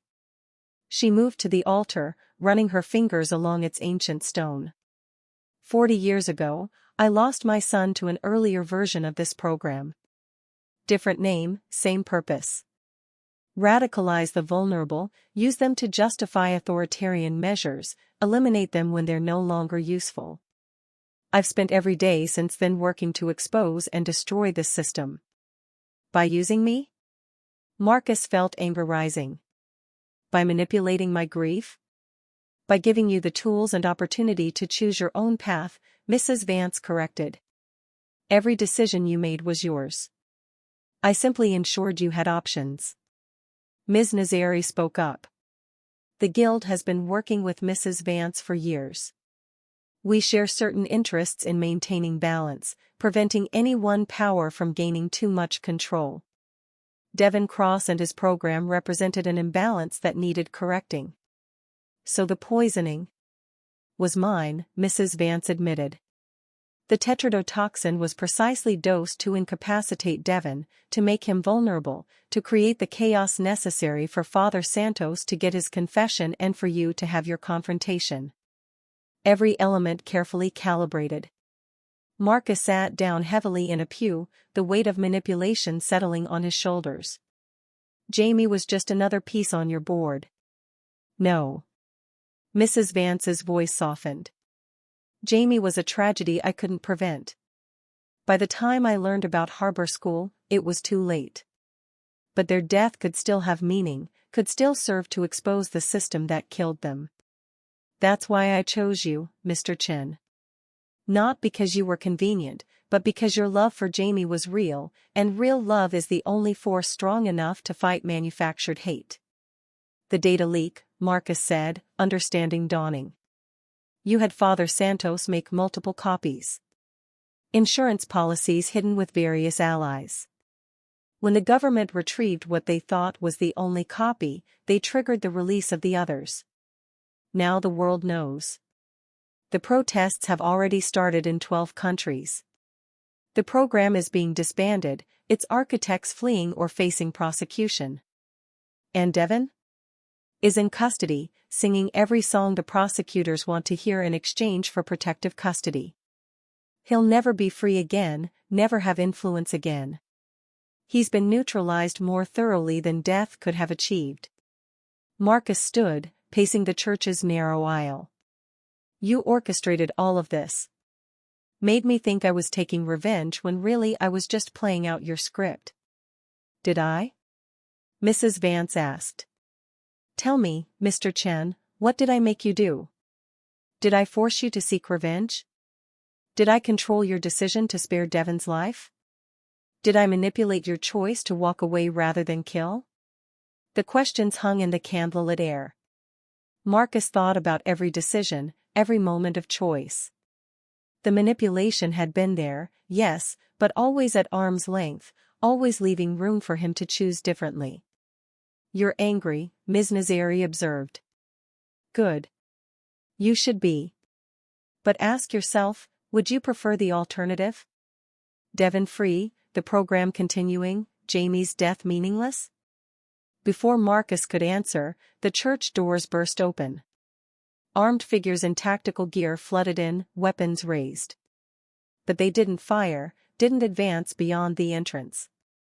They simply held position while a familiar figure walked through their ranks. Devon Cross, looking haggard but mobile, wearing an expensive suit that couldn't hide the monitoring device on his ankle. Hello, Elizabeth, he said to Mrs. Vance. It's been a long time. Not long enough, Devon. Marcus tensed, but the tactical team's weapons swung toward him. Devon smiled, that same smile Jamie had described, the one that saw all your broken parts. Did she tell you, Mr. Chen? Did she mention that she created the program I was recruited into? That she designed the original protocols for radicalizing assets? Oh, she had a change of heart later, after her son died, but she built the machine she now claims to fight. Mrs. Vance didn't flinch. Every word is true. I created the monster that devoured my child, and I've spent 40 years trying to kill it. Using you, Devon, to expose its current incarnation is just the latest battle in a very long war. Using me. Devon laughed bitterly. Just like you used Marcus here. Just like you use everyone. At least I'm honest about my manipulations. You destroyed Jamie, Marcus said, his voice low and dangerous. Devon turned to him. Did I? Or did Elizabeth create the conditions that made Jamie's destruction inevitable? She built the system, I just operated within it. Who's really responsible? It was a masterful manipulation, trying to redirect Marcus's anger. But Marcus had spent 3 days thinking, processing, understanding the shapes of the conspiracy around him. You are, Marcus said simply. You made the choice to recruit Jamie. You made the choice to push them past their breaking point. You made the choice to ensure they'd self-destruct rather than expose you. Mrs. Vance may have built the gun, but you pulled the trigger. Devon's smile faltered slightly. And yet I'm walking free while you're about to be arrested for kidnapping and assault. Actually, a new voice said from the doorway, he's not. Father Santos entered, but he looked different. Gone was the clerical collar, replaced by the suit of a government official. With him were more armed figures, but these wore different insignia. Internal Security Division, Father Santos explained. I've been undercover for 3 years, investigating the program. Mr. Chen and his associates have been granted immunity in exchange for their cooperation in exposing the conspiracy. Devon went pale. That's not possible. I have a deal. Which was contingent on your cooperation, Father Santos interrupted. But you just violated the terms by confronting witnesses. You're under arrest, Mr. Cross. Again. And this time, there's no deal waiting. The tactical team that had entered with Devon shifted their weapons to cover him instead. Marcus watched as understanding dawned on Devon's face. He'd been played just as thoroughly as everyone else. You all planned this, Devon said, looking between Mrs. Vance, Father Santos, and Ms. Nazari. Every movement, every revelation, all designed to bring us to this moment. Not all of us, Ms. Nazari said. Father Santos and I only learned of Mrs. Vance's full plan recently. But yes, Devon, you've been outmaneuvered by the very type of conspiracy you once served. As the security forces led Devon away, he stopped beside Marcus. You could have killed me. Why didn't you? Marcus thought of Jamie, of their belief in redemption and transformation. Because that would have made me like you. And Jamie deserved better than that. Devon was dragged away, his protests echoing through the ancient church before fading into silence.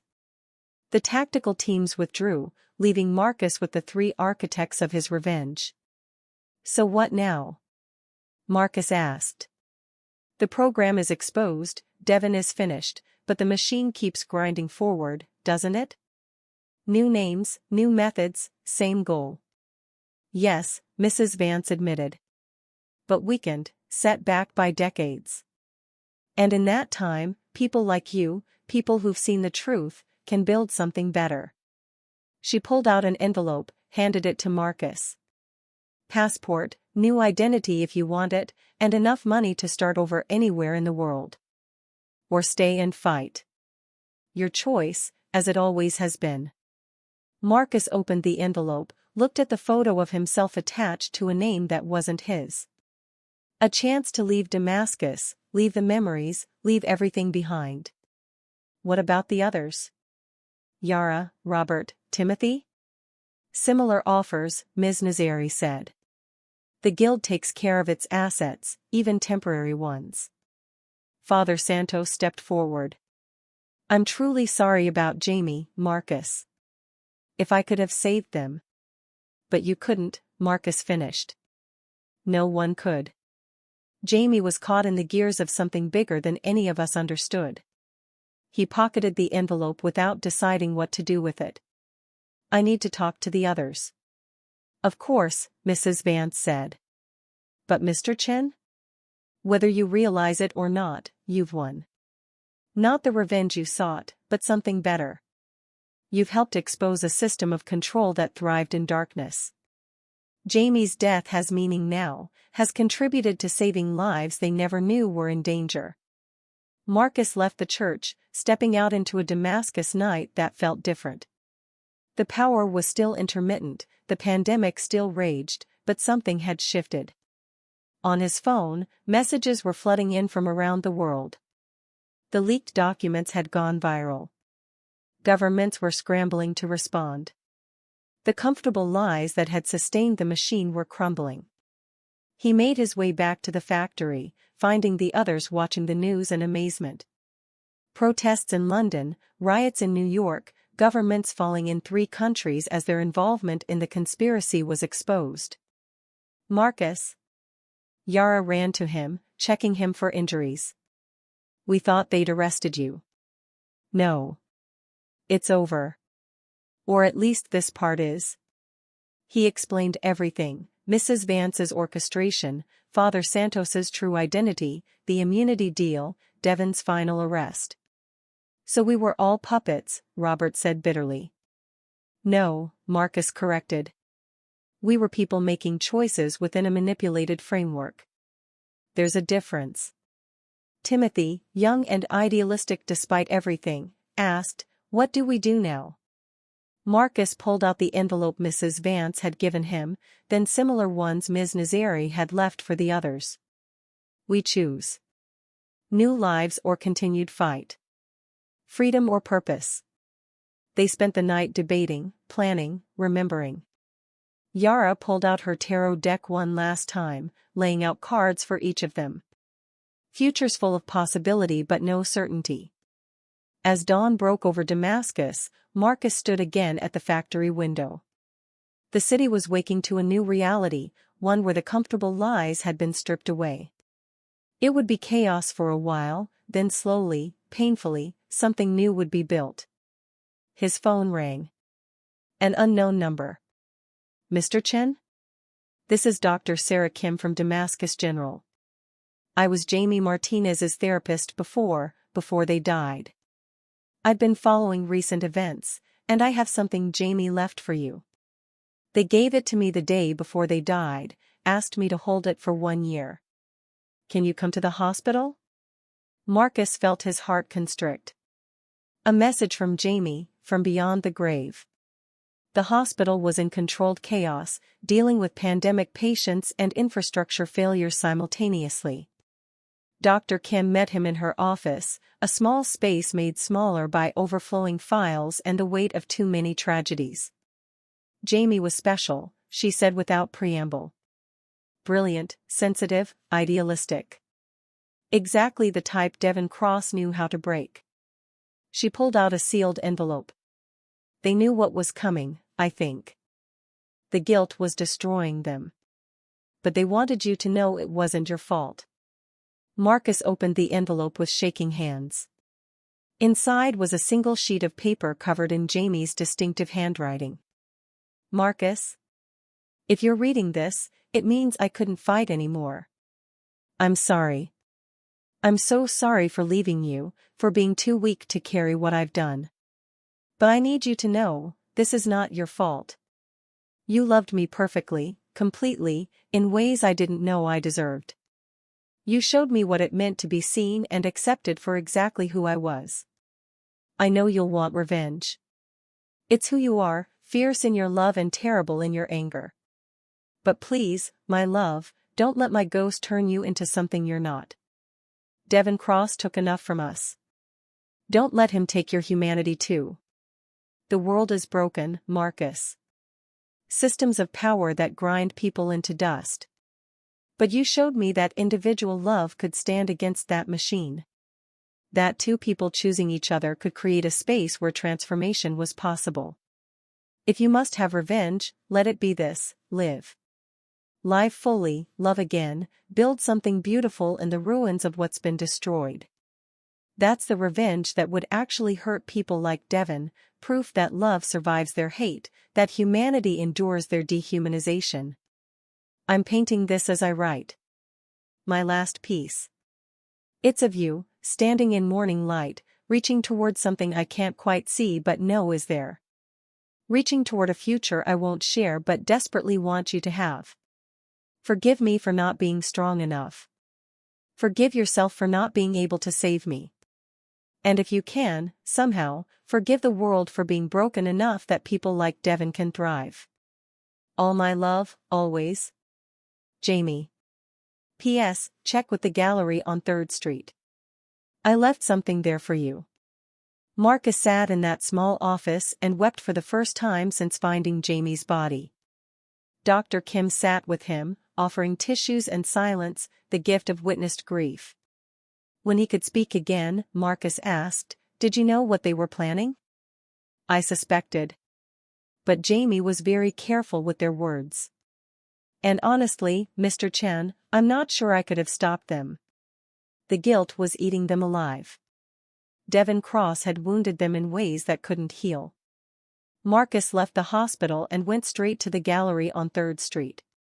It had been closed since the pandemic began, but the owner, an old friend of Jamie's, met him at the door.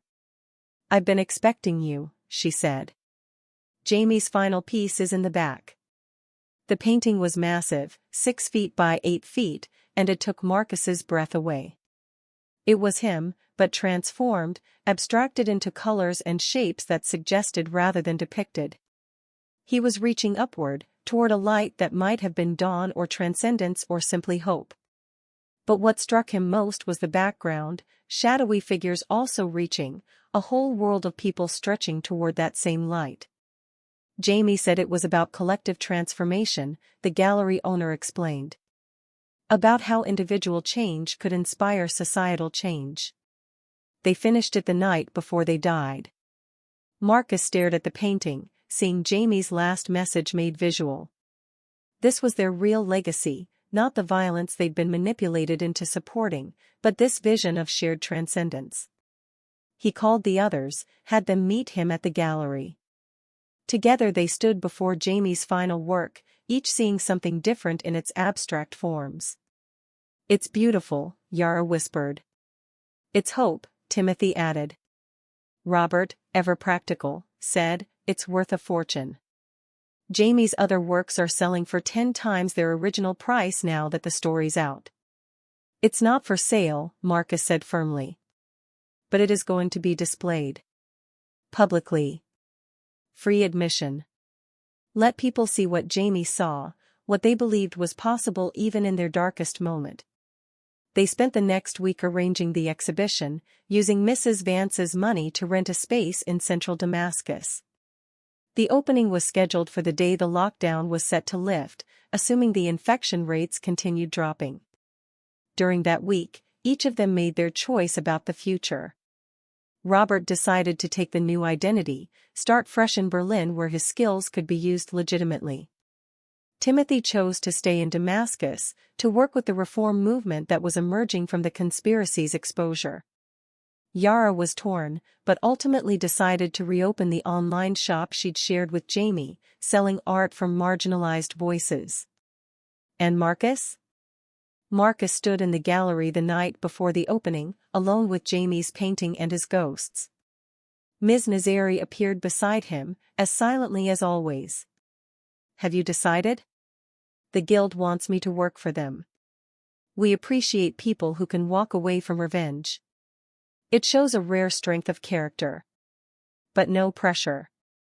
The offer stands whenever you're ready." "And Mrs. Vance?" "Has disappeared back into whatever shadow she emerged from. Her work here is done, for now." Marcus looked at the painting, at the figure reaching toward light. Devon was wrong, wasn't he? About me becoming like him if I let him live? Devon Cross understands only power and its application. He can't comprehend choosing mercy from strength rather than weakness. That's why he'll spend the rest of his life in a cell, trying to understand how he was defeated by love. She left him alone again, and Marcus pulled out Jamie's letter, reading it one more time. Then he took out his phone and deleted the contact information for the guild, for Mrs. Vance's resources, for everyone connected to the shadow world he'd glimpsed.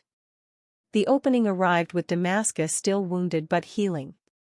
The power had been mostly restored, the pandemic was retreating, and the city was slowly remembering how to breathe.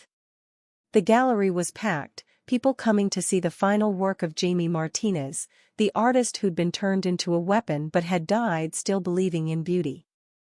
Marcus gave a short speech, his 7-foot frame making him visible to everyone in the crowded space. Jamie believed in transformation, he said.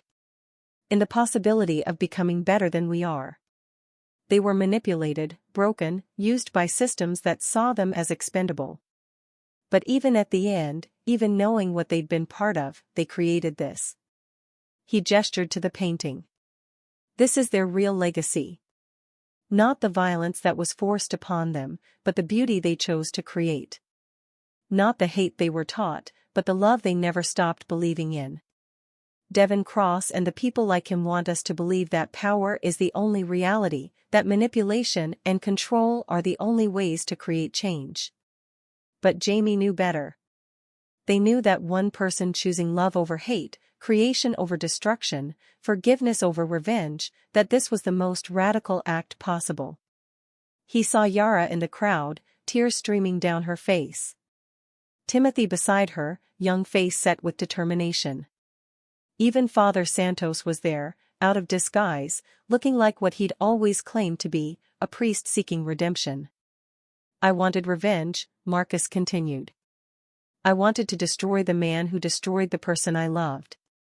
But Jamie asked me to choose differently. To let my revenge be living, loving, building something beautiful in the ruins. So that's what I'm doing. That's what we're all doing. Taking the broken pieces and making something new. The crowd applauded, but Marcus was already moving toward the exit. He'd said what needed saying. The rest was just noise. Outside, Damascus's evening was painted gold and purple, the ancient city wearing its scars like honors.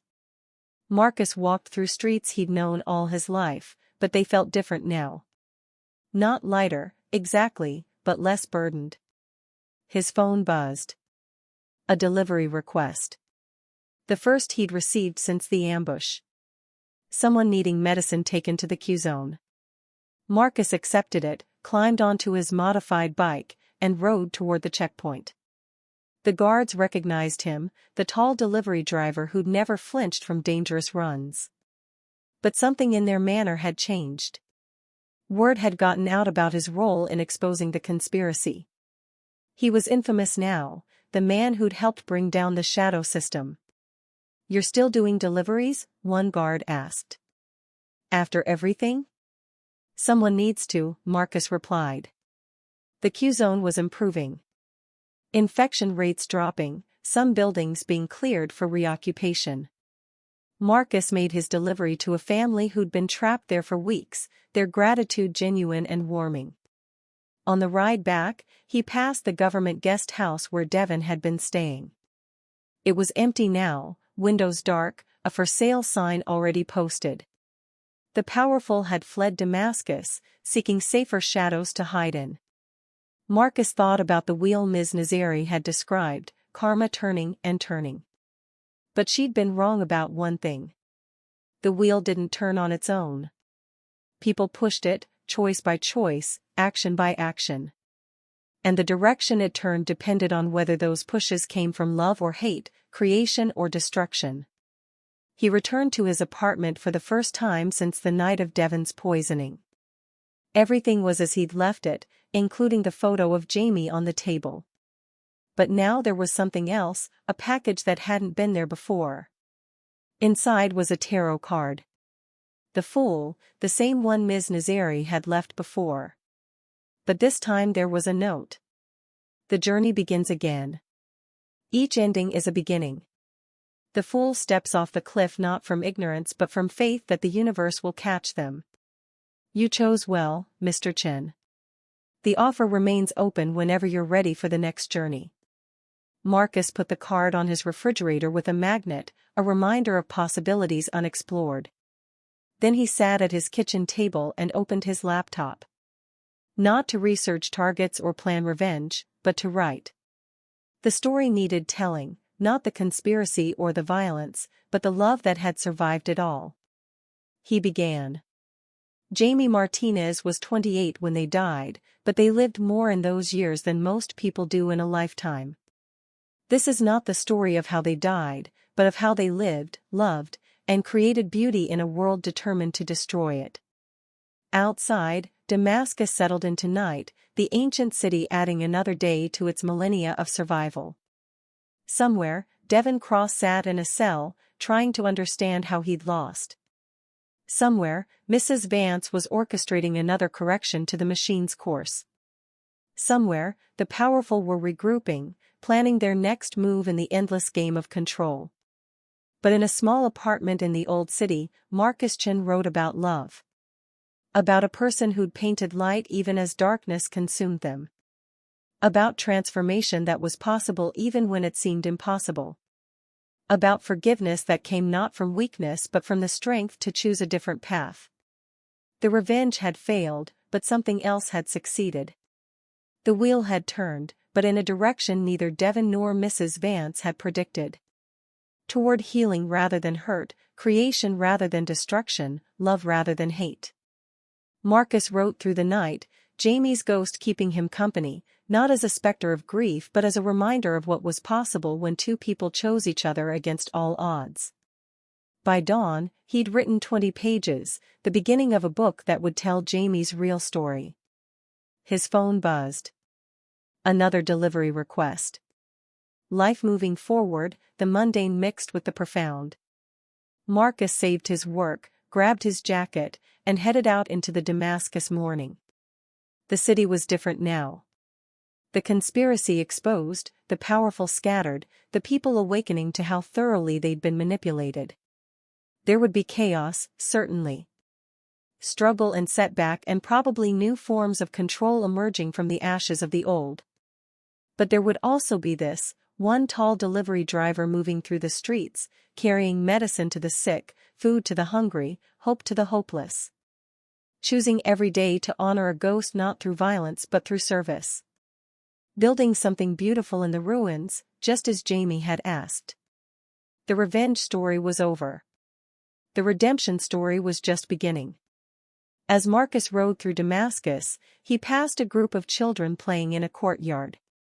One of them, a girl maybe 10 years old, was painting on a wall, abstract shapes reaching toward a sun she'd drawn in brilliant yellow. Marcus stopped, watching her work. "That's beautiful," he said. She looked up at him, unafraid despite his intimidating height. "My teacher says art is how we fight back against ugly things." "Your teacher is right.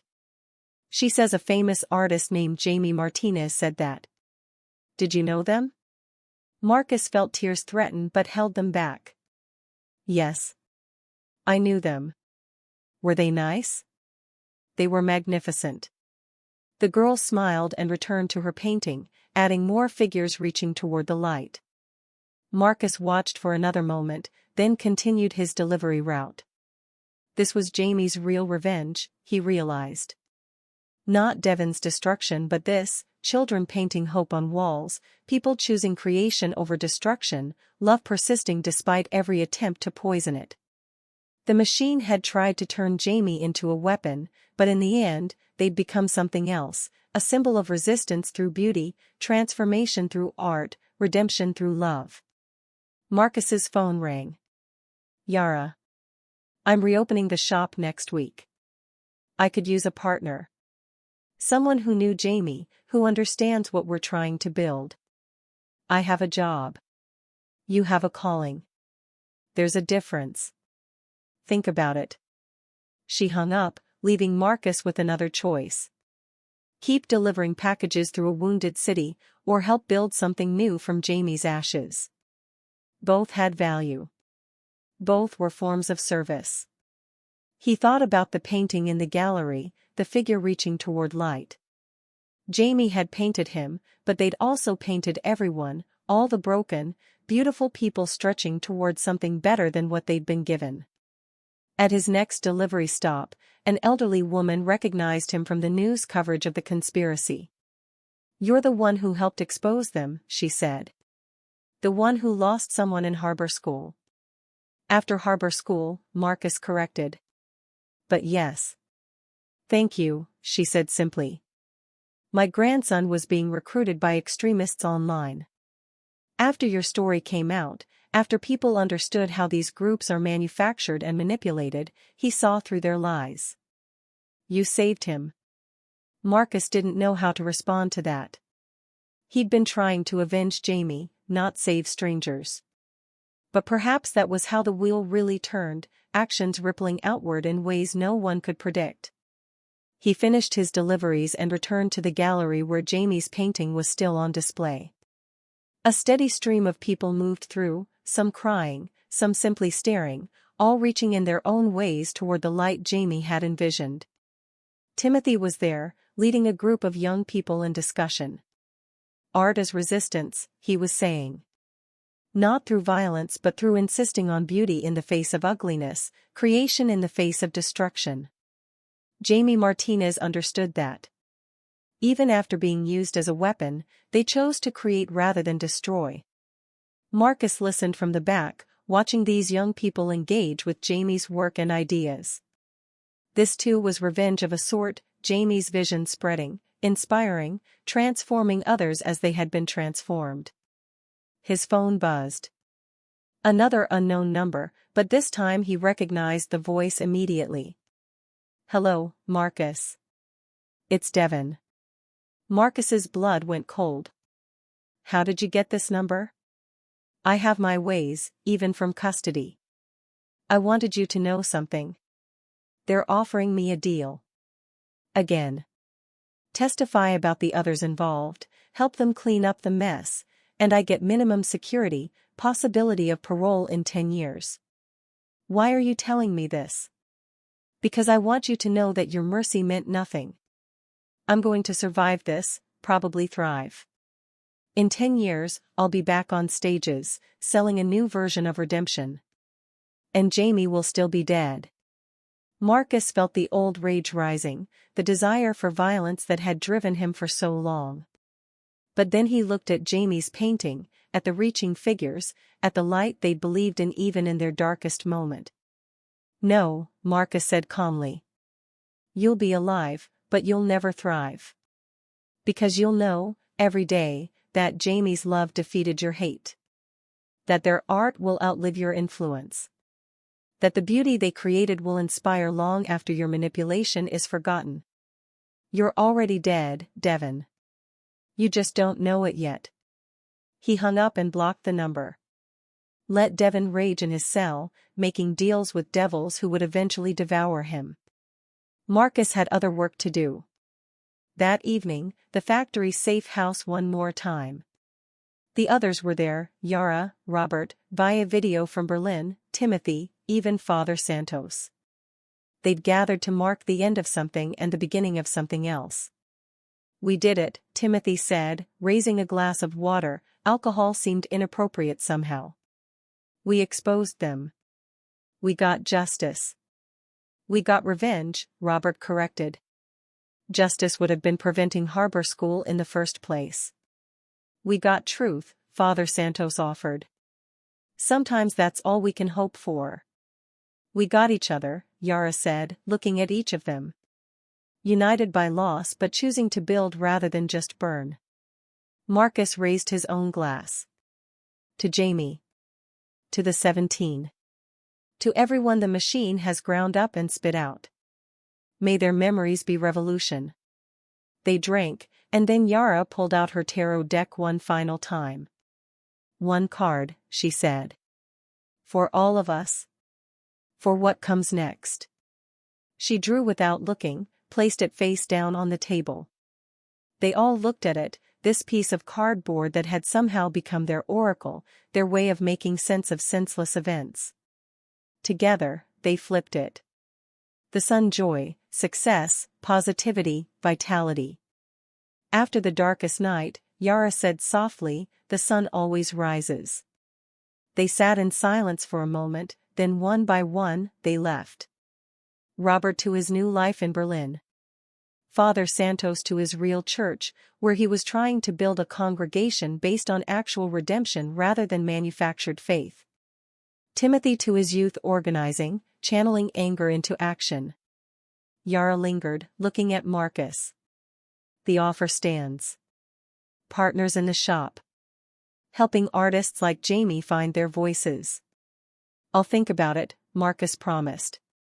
Alone in the factory, Marcus pulled out Jamie's letter one more time. The paper was becoming soft from handling, the words memorized but still powerful. If you must have revenge, let it be this, live.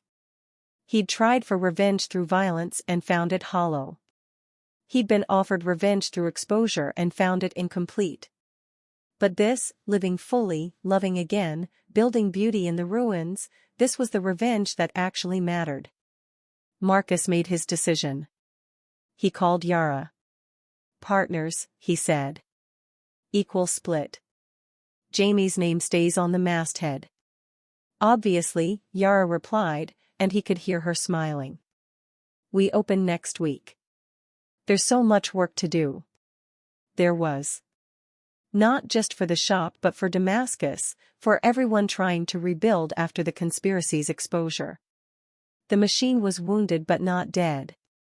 It would reconstitute, find new forms, new methods of control. But so would the resistance, not through violence but through art, love, community, all the things the machine couldn't commodify or control. Marcus returned to his apartment one last time to pack. He was moving to the space above the shop, leaving this museum of grief behind. As he boxed up his belongings, he found the poison pills he'd never used. Such small things to carry such lethal potential. He flushed them down the toilet, watching them swirl away. That version of himself, the one who would have used them, was as dead as the pills now were. The last thing he packed was Jamie's photo. But instead of putting it in a box, he placed it in a frame, one that would sit in the shop where Jamie's spirit could watch over the artists they were helping. As he left the apartment for the last time, Marcus's phone buzzed with a news alert. Devon Cross's deal had fallen through. New evidence had emerged of additional crimes. He would spend the rest of his life in prison, no parole, no redemption tour. Marcus felt nothing. No satisfaction, no disappointment. Devon had become irrelevant, a footnote in a larger story about love surviving hate. The shop's reopening was scheduled for the anniversary of Jamie's death. It seemed appropriate, marking the date not with mourning but with creation. Marcus spent the week preparing, curating works from local transgender artists, marginalized voices that Jamie had always championed.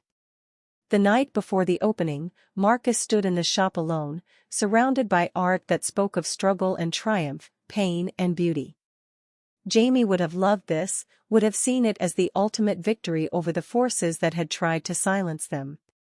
Yara arrived early the morning of the opening, bringing coffee and pastries from the cafe that had somehow survived everything. "Ready?" she asked. "No," Marcus admitted. But Jamie never felt ready either. They did things anyway. People began arriving before the official opening time. Artists, activists, survivors of various forms of the machine's grinding. They came to see Jamie's legacy, but also to be part of something new growing from the ashes. Marcus gave another speech, shorter this time.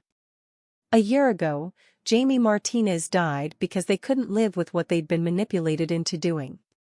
Today, we honor them not through mourning but through continuing their work. Every piece in this shop represents a voice that might otherwise be silenced. Every sale supports an artist the mainstream world overlooks. This is our resistance. This is our revenge. This is our love made manifest. The shop was a success from that first day. Not financially, that would take time, but as a symbol, a gathering place, a reminder that beauty could bloom even in the darkest soil. 3 months later, Marcus received a package with no return address. Inside was a single item, the tarot card for justice, but modified. The figure holding the scales and sword had been painted over, transformed into an abstract shape reaching toward light, clearly inspired by Jamie's final painting. There was a note, "The wheel turns as it should." E.V. Elizabeth Vance, still watching, still orchestrating from the shadows. But Marcus no longer cared about her games. He had his own work now, his own purpose that had nothing to do with her manipulations. A year passed. The shop thrived. Damascus slowly healed. The machine reconstituted in new forms but faced constant resistance from people awakened to its existence. Devon Cross died in prison, a heart attack brought on by the very condition he'd hidden for so long, poetic justice that required no poisoning. On the second anniversary of Jamie's death, Marcus stood in the gallery where Jamie's final painting still hung. It had become a pilgrimage site of sorts, people coming to see the light Jamie had envisioned even in their darkest moment. Yara stood beside him, along with Timothy, who had become a powerful voice in the reform movement. Even Father Santos was there, having found his own redemption in serving those the machine had broken. "Do you regret it?" Yara asked. "Not killing Devon when you had the chance?" Marcus thought about it, about the weight of that decision he'd carried for 2 years now. "No," he said finally. "Jamie asked me to choose love over hate. It took me a while to understand what that meant, but I understand now. Killing Devon would have been admitting that his worldview was correct, that power and violence were the only real currencies. By walking away, by choosing to build instead of destroy, I proved him wrong. That's the revenge that matters." Someone new entered the gallery, a young person, maybe 20, with the same fragile fierce energy Jamie had carried. "Excuse me," they said, approaching Marcus. "Are you Marcus Chen? The one who runs the artist shop?" "I am." "I'm Sam. I'm an artist. Transgender. Struggling. I heard you help people like me." Marcus smiled, seeing Jamie's ghost in this young person's eyes, but also seeing hope for a future Jamie hadn't lived to see. "We do. Come by the shop tomorrow. Bring your portfolio. We'll see what we can do." Sam left, radiating excitement and possibility. Another artist saved from the machine's grinding, another voice that would speak truth to power. "Jamie would be proud," Yara said softly. "Jamie is proud," Marcus corrected, feeling their presence in the gallery, in the shop, in every choice to create rather than destroy. As they left the gallery, Marcus pulled out the photo he still carried. But now it didn't bring pain, just remembrance of a love that had transformed him, that continued to transform him daily. The revenge had failed in all the traditional ways. Devon hadn't died by Marcus's hand. The machine hadn't been destroyed. The world hadn't fundamentally changed.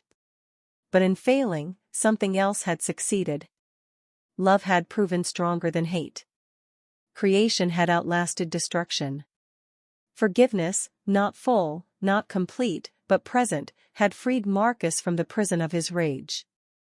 Walking through Damascus's ancient streets, Marcus thought about the wheel Ms. Nazari had described so long ago. It was still turning, would always turn. But now he understood that the direction wasn't predetermined. Every choice pushed it toward justice or injustice, love or hate, creation or destruction. His phone buzzed. Another young artist, seeking help, seeking community, seeking the chance to create beauty in a broken world. Marcus smiled and responded, then looked up at the Damascus sky where storm clouds were gathering again. But he wasn't afraid of storms anymore. They washed things clean, made space for new growth. Jamie had painted him reaching toward light, and that's what he was doing. Not alone but with others, all of them stretching toward something better than what they'd been given. The revenge story was over. But the love story? That would continue as long as there were people willing to choose creation over destruction, beauty over ugliness, hope over despair. And in Damascus, ancient city of survivors, there would always be such people. The wheel turned on. 5 years later. The letter arrived on a Tuesday, slipped under the door of the shop while Marcus was teaching a workshop on abstract expression to a group of young artists. He didn't see it until evening, after the students had left and Yara had gone home to her partner, someone she'd met at one of their exhibitions, proving that love could bloom even in the ruins. The envelope was expensive, the handwriting familiar even after all these years. Marcus opened it carefully. Dear Mr. Chen. By the time you read this, I will have passed on. The cancer was quick, which seems fitting for someone who spent so long orchestrating slow destructions. I wanted you to know that of all the pieces I moved on the board over the years, you were the one who surprised me. I expected you to kill Devon Cross. I had contingencies for every form of violence you might choose. What I didn't plan for was your mercy. You taught an old woman something in those final moments in the church, that revenge and justice are not synonymous, that love can be its own form of revolution. Jamie Martinez was lucky to have been loved by you, and you were lucky to have been transformed by that love. I've left you something in my will. Not money, you don't need that. But information. The complete files on the program, going back 50 years. Everything they don't want exposed. Do with it what you will. I trust your judgment now more than my own. The wheel turns, Mr. Chen, but you've proven it can turn toward light. Elizabeth Vance. P.S. The Guild will contact you soon. They have a proposition. Listen, but choose based on what Jamie would have wanted, not what I would have orchestrated. Marcus sat in the shop, surrounded by art from voices that might have been silenced, and read the letter 3 times. Then he burned it, watching Elizabeth Vance's last manipulation turn to smoke. His phone buzzed. Ms. Nazari. I assume you've heard about Mrs. Vance. Just now. The Guild is restructuring. We want voices like yours, people who understand that sometimes the most powerful action is inaction, that mercy can be more devastating than murder. Interested? Marcus looked at Jamie's photo, still in its frame on the desk. What would they have wanted? Ask me again in a year, Marcus said. I have a shop to run, artists to support, a life to live. The offer stands, Ms. Nazari said, and he could hear her smile. The wheel turns, after all. After she hung up, Marcus stood and walked to the window. Damascus sprawled before him, ancient and eternal, scarred but healing. Somewhere in the city, young artists were creating beauty. Former cultists were finding redemption. Survivors were learning to thrive. The machine still ground on, would always grind on in some form. But so would the resistance, not through violence but through stubborn insistence on humanity, on love, on the radical act of creation in the face of destruction. Marcus pulled out the photo of Jamie one last time, then placed it back in its frame. The pilgrimage was over. The grief had transformed into purpose. The revenge had become revolution, one painting, one artist, one choice at a time. Outside, the evening muezzin's call echoed across Damascus, that ancient cry that had survived conquests and crusades, empires and extinctions. It would survive this too, as would the city, as would the people who chose love over hate. Marcus Chen, 7 feet tall, transgender, delivery driver turned art dealer turned symbol of resistance, closed the shop and walked home through Damascus's eternal streets. Tomorrow there would be new artists to help, new battles to fight, new choices between creation and destruction. But tonight, he was at peace. Jamie had asked him to live, and he was living. That was revenge enough. That was love enough. That was enough.